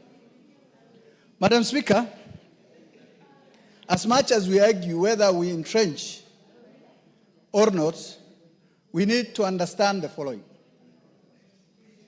One, Madam Speaker, are these funds meant for specific members of parliament? Are the funds being used by members of parliament for their own gains? We all know these funds are used for a specific purpose by a board. The members of parliament are doing their oversight role, which is to confirm and make sure that money are used appropriately and the right way that is required by law. But this notion, Madam Speaker, of some members or Kenyans believe that these funds are used by members of parliament is not here, not there. And I say so. And if I may say, it's hot air. They know, but they're doing it because they don't want these funds to go to the village, at the village level. Madam Speaker, today if we say we abolish these funds, what will happen to the people of Wajir West? What will happen to the schools of the remotest place in this country? The schools that cannot get any infrastructure development from national government since inception, Madam Speaker. And their only source of funding was NGCDF, Madam Speaker. There is no school in Wajir West that was not either built, equipped by CDF, Madam Speaker. That clearly shows this money is doing exactly what the national government and the county government, the two levels of government, were supposed to do, Madam Speaker. Madam Speaker, it will be very unfair to the people of Wajir West if these funds are removed, Madam Speaker. On behalf of the people of Wajir West, Madam Speaker, I want to put on records that these funds should be entrenched in the Constitution, Madam Speaker. Madam Speaker, I have seen some busybodies, I say so, who are always running to the courts to challenge whatever is good for this country, Madam Speaker. It is unfortunate that even those who are at the corridor of justice or courts to challenge the legality of these funds, Madam Speaker, are coming to members of parliament or going to the CDF board or CDF committee to request for bursaries, Madam Speaker, including the judges, Madam Speaker. They go to the CDF committee of their constituency to request for funds. And in that same place, they are here judging against the legality of these funds, Madam Speaker. Everybody knows, Madam Speaker, whether these funds are supporting the people of Kenya properly or not. what we need as a house. I can see members of parliament are not around today. I want to urge everybody to come so that we get to third. To third. Most of the members of parliament should come and vote. Madam Speaker, I withdraw before. Honorable Beatrice Kemei, what is out of order? Thank you, Madam Speaker. Is it in order for the honorable member to say that members of parliament are not in this house? They are not here. And we are all here, Honorable Speaker. Let him debate on what he wants to say, but not to say that we are not here. Honorable Mohammed has already corrected, and I think what what you mean is that we must attain 2:33 in the afternoon. Yes, Madam Speaker. Madam Speaker, we must attain to third 2:33 today so that we entrench this into the Constitution, Madam Speaker. If we are serious about this bill, if we are serious about the people of Kenya, if we are serious about children, our children, we must entrench this bill into the Constitution, Madam Speaker. With those few remarks, I support the bill, Madam Speaker. Thank you for giving me. Honorable member for Nairobi, Honorable Passaris. Thank you, Madam Speaker, for giving me this opportunity to contribute to the bill on entrenching NGCDF, GAF, and creating an oversight Senate fund as well. Madam Speaker, the first thing I have to say is, first of all, I regret what happened in Nairobi County and across the country yesterday. What was supposed to be a peaceful demonstration was not peaceful. Lots of people ended up losing their lives. So many others were injured. And on top of it, a lot of people lost property. And Nairobi came to a standstill, as did many other parts of the country. And I want to appeal to the civil society organizations and all those that have good, huge followings on social media, that we have only one country. And if we do not respect that we have only one country and the situation that this country finds itself right now, with heightened unemployment, with limited budgets to fulfill the needs of the entire country, you know, just coming out and calling and, you know, thinking it's a beautiful selfie moment, let's undermine the police service and expect them to serve us. Seeing a policewoman get brutally kicked by the public, seeing another policeman get attacked. I'm not saying that what the police did in terms of exercising, you know, not exercising restraint and shooting innocent participants in the demonstrations. What I want to say is, when you push the police to the limits that we are pushing them, knowing that there's one policeman for 500, and when we threaten their own safety, then we are also asking for trouble. And I believe that everybody yesterday is culpable. It's not just the police that shot.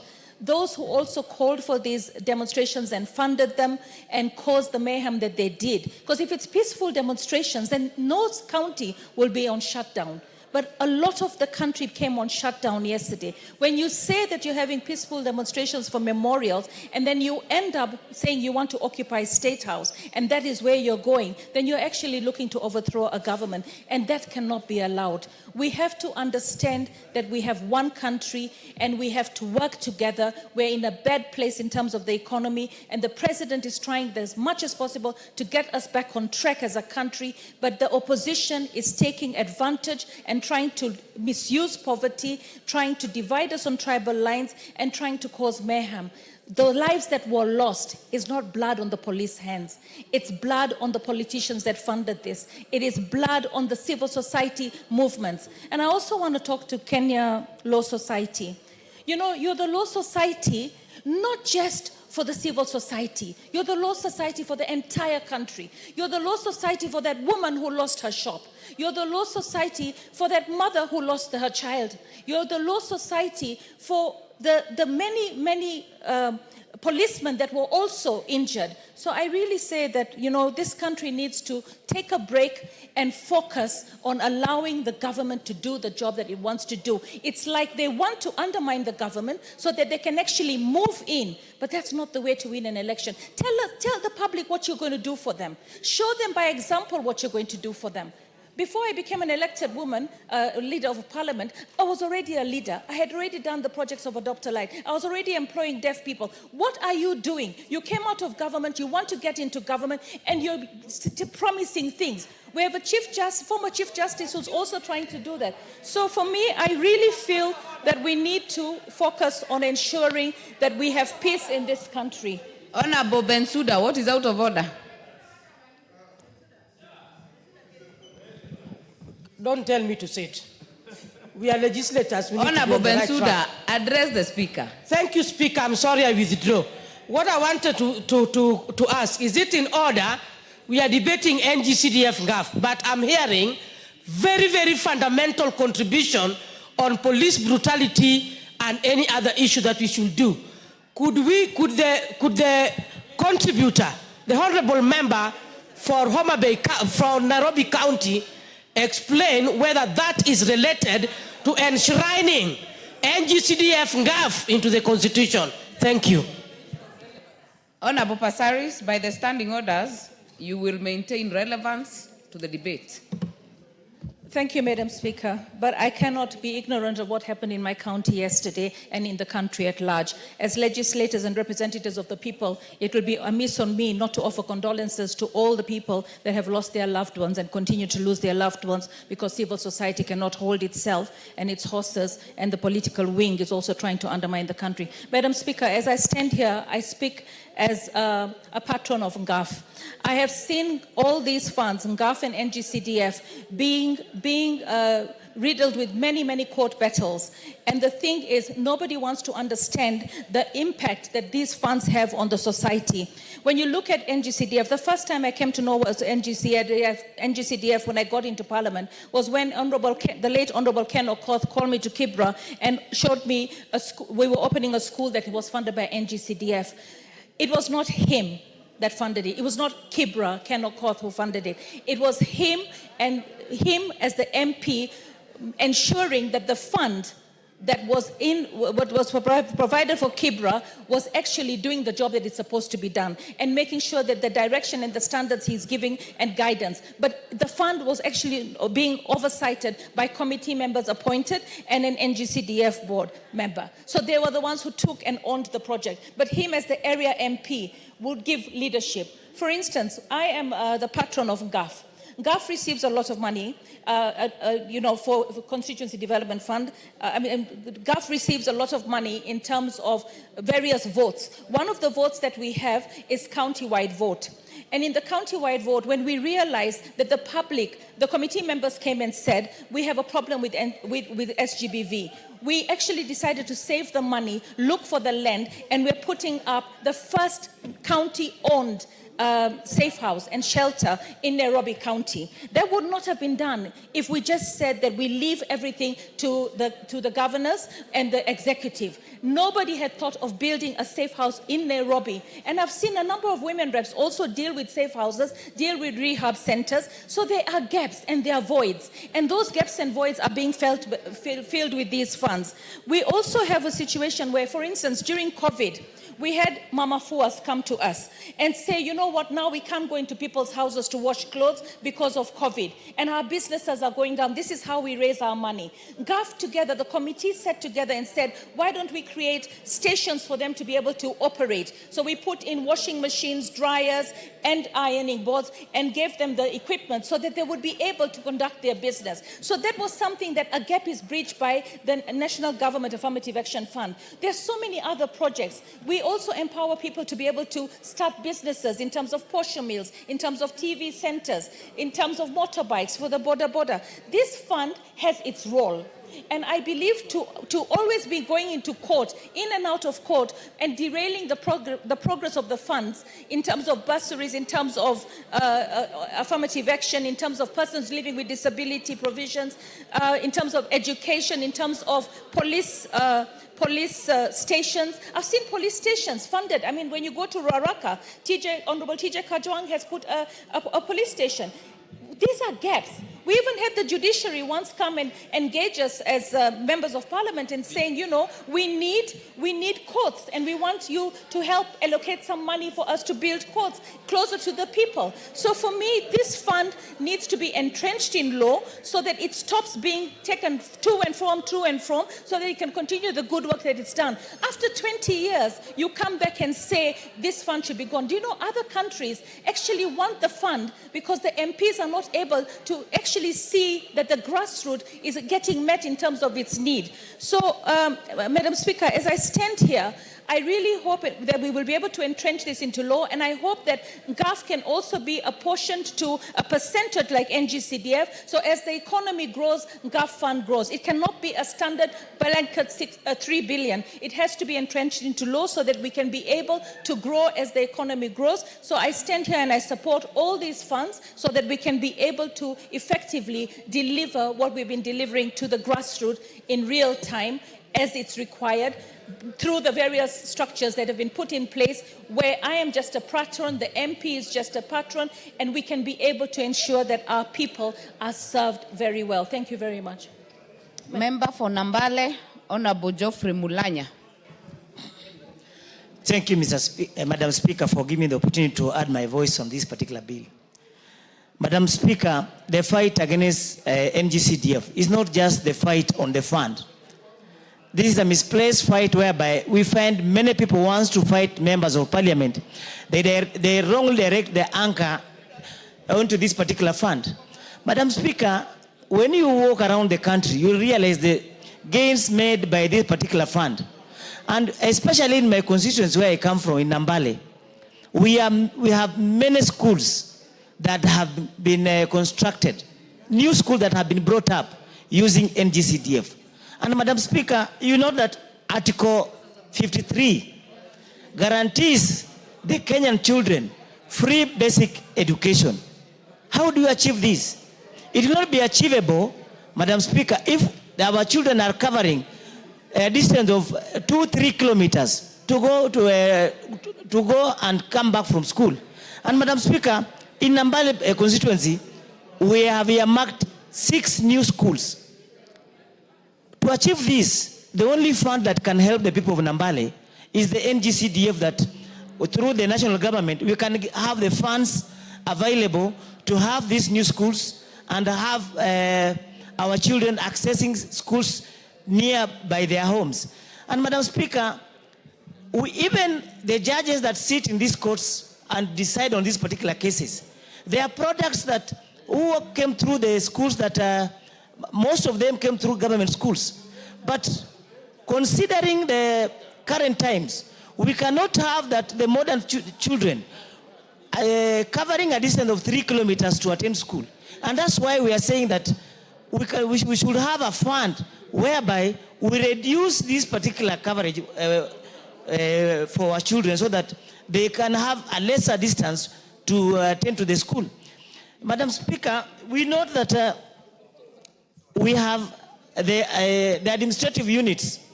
Initially, in most parts of our country, chiefs and assistant chiefs never used to have offices.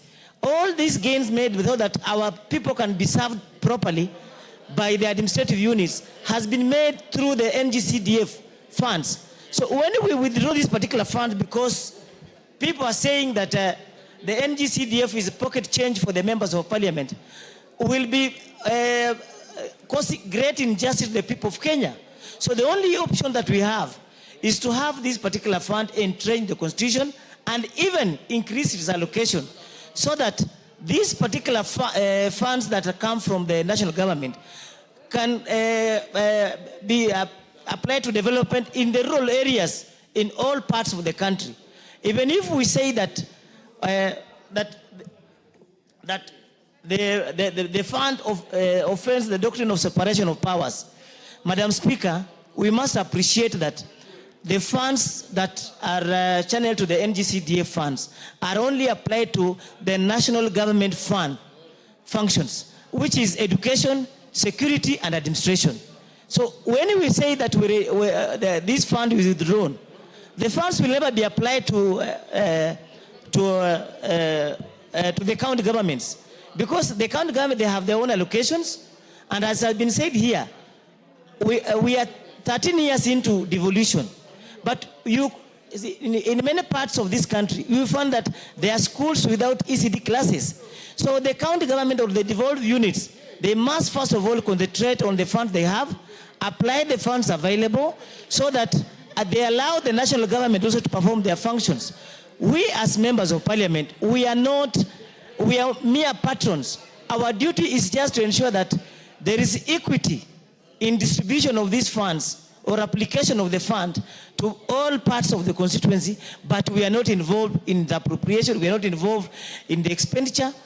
Myself, in my constituency, I've never seen an NGCDF check, apart from the bursary checks that we normally supervise distribution. So, Madam Speaker, I support the entrenchment of the NGCDF into the Constitution, so that those busybodies that rush to court will not now rush to court and say these particular funds are constitutional. Madam Speaker, I support. Very well. The Deputy Majority Whip, Honorable Wako. Thank you very much, Honorable Speaker, for giving me this opportunity to add my voice to this very important debate that is going on. As I also want to thank Honorable Otiende Amolo and Samuel Chepkonga for bringing this. Honorable Speaker, if there is any bill that we all need to participate in, it is this bill, because it touches the lives of our people, and especially the vulnerable people. Honorable Speaker, the poverty level in this country is quite high. And the only way that we have managed to get to our people and also help them in their need is through CDF and NGAF money. Honorable Speaker, NGAF money cannot be compared to what CDF is doing or the amount of money that we receive in CDF. However, the impact that even NGAF has had is quite huge. It has transformed lives. We have been able to educate people. We have distributed those items that really matter to the people at the grassroots level. And again, that little money that we have been given has been used very well. Honorable Speaker, there is good accountability and good stewardship under the 47 women reps in this county. That money has also brought equalization in our country, because before, those of us who come from remote areas and far places have not felt the presence of the government. But through these monies, we have taken services closer to our people. We have educated people. We have transformed lives. And Honorable Speaker, when we go to the grounds and empower over 15 women groups, some 10 youth groups, some people living with disability, and you give them a check of 100,000 and empowering them to improve their businesses, then we have created some work for them. They are creating their own wealth, and we are transforming that particular village. Honorable Speaker, when you go to the CDF, the honorable members have done a lot of things. Honorable Speaker, they have provided bursaries, just as women reps have been doing. They have been doing school infrastructure development. They have been doing technical training institute. Honorable Speaker, some of them have been building Kenya medical training colleges, and support also to national administration, things that have not been there before. I have seen them even participating in a construction of Huduma centers. And by doing all that, We have improved the lives of the people at the grassroots level. We have brought services to the people. We have also created jobs for our young people. Honorable Speaker, many are the times that Kenyans have been fighting these particular funds because there are people who think that it benefits the individual honorable members. And it is unfortunate because in our country today, people like fighting one another and especially fighting members of parliament. Honorable Speaker, many of us have sacrificed a lot to transform the lives of people on the ground. And I want to beg the citizens, please give members of parliament the opportunity to serve you and even serve you better, to serve the country in a better way. Honorable Speaker, if there is anything that needs our support, it is this bill, because we are not doing it for ourselves, but we are doing it on behalf of our citizens. And for GAF, women reps have suffered because out of the little money we get, many people have been always targeting to cut this or to demoralize women leaders. It is my prayer that GAF will be even increased so that we will be able to reach out to many other in the villages who need our support. And it is only us who understand the needs in the villages, and especially the needs of women, the needs of young people, the needs of people living with disability. With those few remarks, I support. Thank you. Bishop Kosgei. Thank you, Madam Speaker. I also, on the onset, wish to support this bill to have NGCDF and GOV entrenched in the Constitution because of two things, Madam Speaker. Number one is the impact of these funds since its establishment several years ago, how it has impacted on the people. It has been said, Madam Speaker, that you cannot deny citizens a right they have enjoyed legally. You can only enhance it. Secondly, the impact of this fund can be seen, Madam Speaker. Also, to have it entrenched in the Constitution is the best way we can enhance this particular fund because it is benefiting the citizens of this country. Number two, Madam Speaker, the reason why I support this particular fund and funds is the issue and intention of devolution.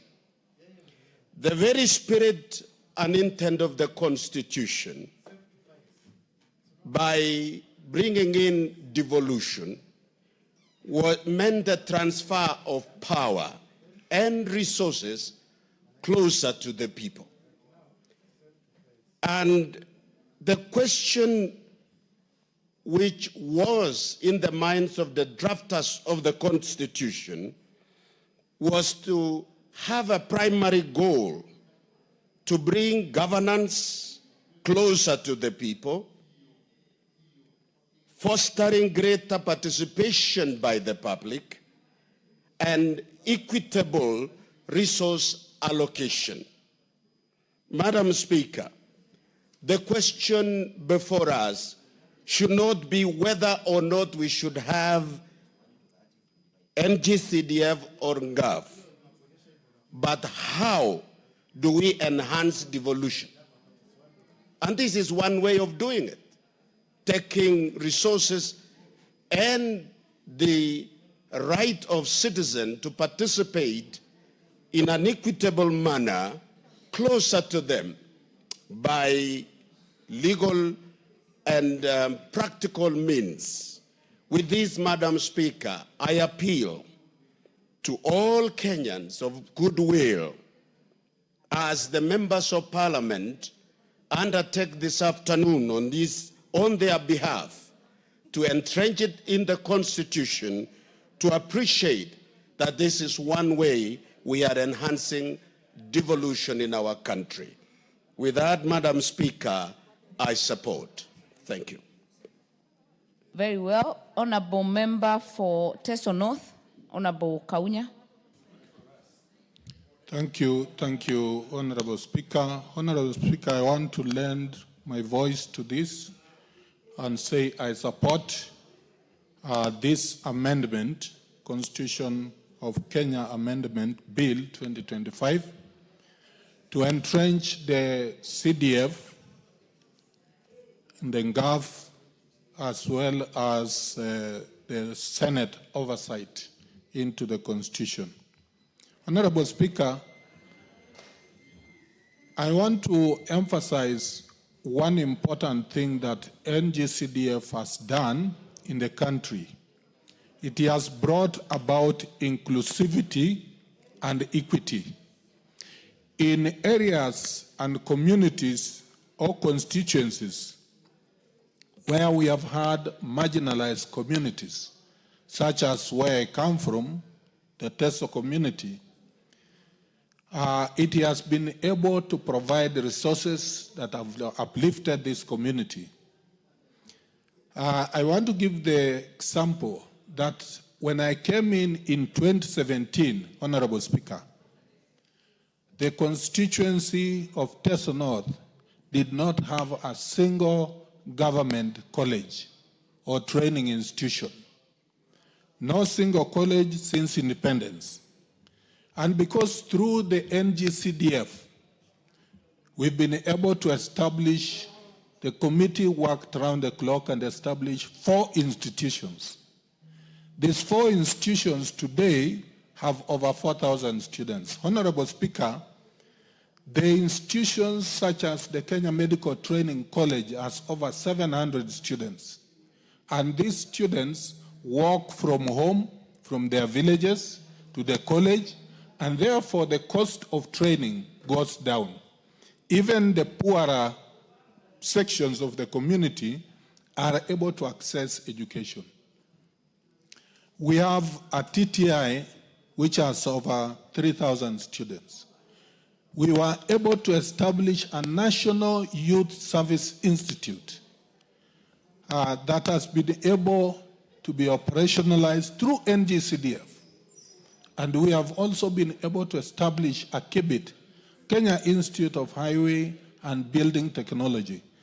Honorable Speaker, without this, an area such as that, and there are many areas that have been marginalized in this country, would not have the opportunity for development. And therefore, NGCDF entrenchment is key to ensuring that we entrench inclusivity and equity in development in this country. Secondly, Honorable Speaker, I want to say the entrenchment of these funds is going to address poverty alleviation in various areas that are affected. Children who are unable to access education because of poverty, Honorable Speaker, have been able to get through bursaries. It is only the NGCDF bursaries that are felt on the ground. And because many of these children could not access education, the bursary we need actually to enhance, and therefore entrenching it is going to help us to ensure that access to education is open to even poor children.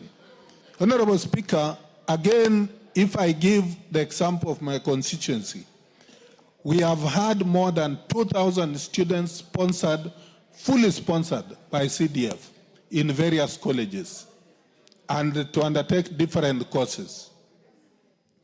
At the same time, we see that in terms of bursaries, we have had more than 30,000 who have been able to benefit from bursaries, and therefore they are kept in school, they are able to perform.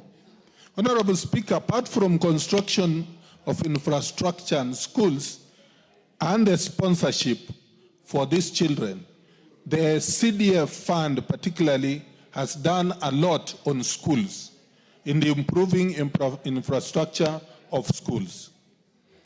And Honorable Speaker, in this particular fund, I support the idea of entrenching because, again, Kenya has been experimenting on these development strategies or ways by which we progress as a country. At the independence, you'll recall, Honorable Speaker, we had the sessional paper number 10 of 1965 on African socialism and its application to development in Kenya. One of the things that we were trying to experiment then is to see how best we can achieve equity, development, and of course distribution of resources as well as political devolution of sort. We had talked of regionalism that time. Over time, in the 80s, you'll recall, Honorable Speaker, we had the district development committees. Honorable Speaker, I happen to have been one of those days of when we had the DDCs. I was a DC at one stage, and it was an instrument that the government was trying to ensure that resources, there's participation by local leadership, as well as all the departments at the district level in planning and ensuring that these resources reach the ground. This particular DDC, after the devolution brought in now the counties. The whole experiment of counties and the whole experiment of what we have been applying, that is the CDF, is actually a progression. Honorable Speaker, I want to support that as of today, this NGCDF particularly has proved to be a fund that is working. And therefore, we need to entrench it in the Constitution, as well as we have now counties as devolved units. I wish that this Honorable House will come back after entrenching this. We should be able to consider entrenching the Ward Development Fund, and this Ward Development Fund will ensure that the devolved funds that go to counties, Honorable Speaker, can reach to the grassroots. So as the Constituency Development Fund, which is national government funds, reach the constituencies, we also want the ones that are in the county government to reach the wards. And therefore, the public will really feel the development that is required. So, Honorable Speaker, I thank you for giving me this opportunity, and I support the entrenchment of NGCDF, the NGAF, as well as the Senate Oversight Fund in this Constitution. I also want to urge all members, let us all turn up and give the 2/3. Thank you, Honorable Speaker. Member for Mandera, she has walked out. Member for Kwanza. It's a lovely opportunity. First and foremost, I want to take this opportunity to thank the two members of Parliament, Honorable Chikonga and Otieno, for coming up with this so that can entrench the NGCDF into the Constitution. Madam Speaker, without going, I think we have talked so much about it. And those who are opposing this particular NGCDF, CAF, and of course the oversight fund by the senators, are those staying in Nairobi. I can tell you, they don't even go home. They don't even know what is happening at home. You ask, and I met one of them, a very senior lawyer, and asked him, "How have you been?" "Oh, how's home?" He has not been at home to see exactly what NGCDF has done, what CAF has done, and oversight has done. And therefore, Madam Speaker, this is an opportunity for this House to be able to entrench this in the Constitution and forget about that noise that is being done out there, because they don't know what they are talking about. They are talking because they just want to talk for the sake of it, to meet their presence, whatever it is. Some of them, I think, are even very senior lawyers. And therefore, I want to take this opportunity again to say, without NGCDF, what this country will go through, and you can ask me, it means we'll go back to Harambe, even the students who are supposed to go to school, and we're supposed to do that. Madam Speaker, it means we're going back to Harambe to take our children. Once you go to Form 1, Form 2, Form 3, parents will be coming to you as members of the parliament, as a women rep, as a senate, that now my child is supposed to go to school and they have no money. So because of the structure that we have put in place, the NGCDF has taken care of that. I don't get involved at all. All I know that I do the oversight, and they have done a very good job, because I know it's a very broad-based. Even my district sub-county commission is involved. And then, of course, the committee is also involved. Very representative. For me, I come from Trans Nzoia. It's a small Kenya. And I can tell you, Madam Speaker, we have had a very good presentation of this, and it has done a lot of. You go to Kwanza, go to any one of the constituencies in this country, you can see what CDF has done. In the absence of CDF, Madam Speaker, we're going back to Harambe, where we have to go back and ask, okay, fine, we want to build up a second school, a primary school here, there are no classrooms, even the toilets, you'll do Harambe. But CDF, all you need to do, you get information from the committee of the particular school, and that's it. They want this CDF to go to the county. It's actually a joke, because I come from a county, and you can see even ECD, construction of ECDs are not there. So what does it mean? You take this to the county, and all you are doing is that you are enabling our brothers and sisters who are at home, the governors, what have you, to use money. And most of it, we have had cases in the courts where they have been accused of misuse of the money. So assume now you take the money to whatever county. I don't want to mention my county. In fact, today as we are talking, my governor is actually in trouble because of misuse of the money. Now assume now you are taking the CDF for 5 constituencies to the county. What will you get? Nothing. You'll be hearing nothing but court cases. And therefore, Madam Speaker, this afternoon, let's put this particular funding in the Constitution, and we are not begging anybody. It's all right, because we want to avoid the problems that we've been having in the past. We avoid Harambes. Those of you who don't know, some of us have been here for quite some time. Those were the days when you will be asked, okay, now you see, whatever it is, you want to build up a lot, even toilets. Then you have to call for the Harambes. That again is not something that we have to go forward, and therefore this is an opportunity for us this afternoon, Madam Speaker, for each one of us to be able to come and please let's vote for this so they can be able to entrench this into the Constitution. And the last one and not least, Madam Speaker, I also want to take this opportunity to remind members of Parliament that we don't get involved in this running of the CDF. All we do is oversight. And I've not had anybody being taken to court because he used the money from the CDF. None. Or a CAF. Or even the senators. So again, we'll be able to assist the senators to be able to do the oversight in our sub-counties and counties. And therefore, we pass this afternoon so we can go a way forward. May I take this opportunity to say thank you very much for the opportunity and the support. Thank you very much. Unfortunately, members, our time for the morning session is up. We take note that there is a lot of interest, and I have requested the clerk to note members who have been queuing. As long as you'll be in the House, you'll get the first opportunity in the afternoon to make your contributions. Order, members. And the time being 1:01 p.m., this House stands adjourned until Thursday, 26 June 2025 at 2:30 p.m.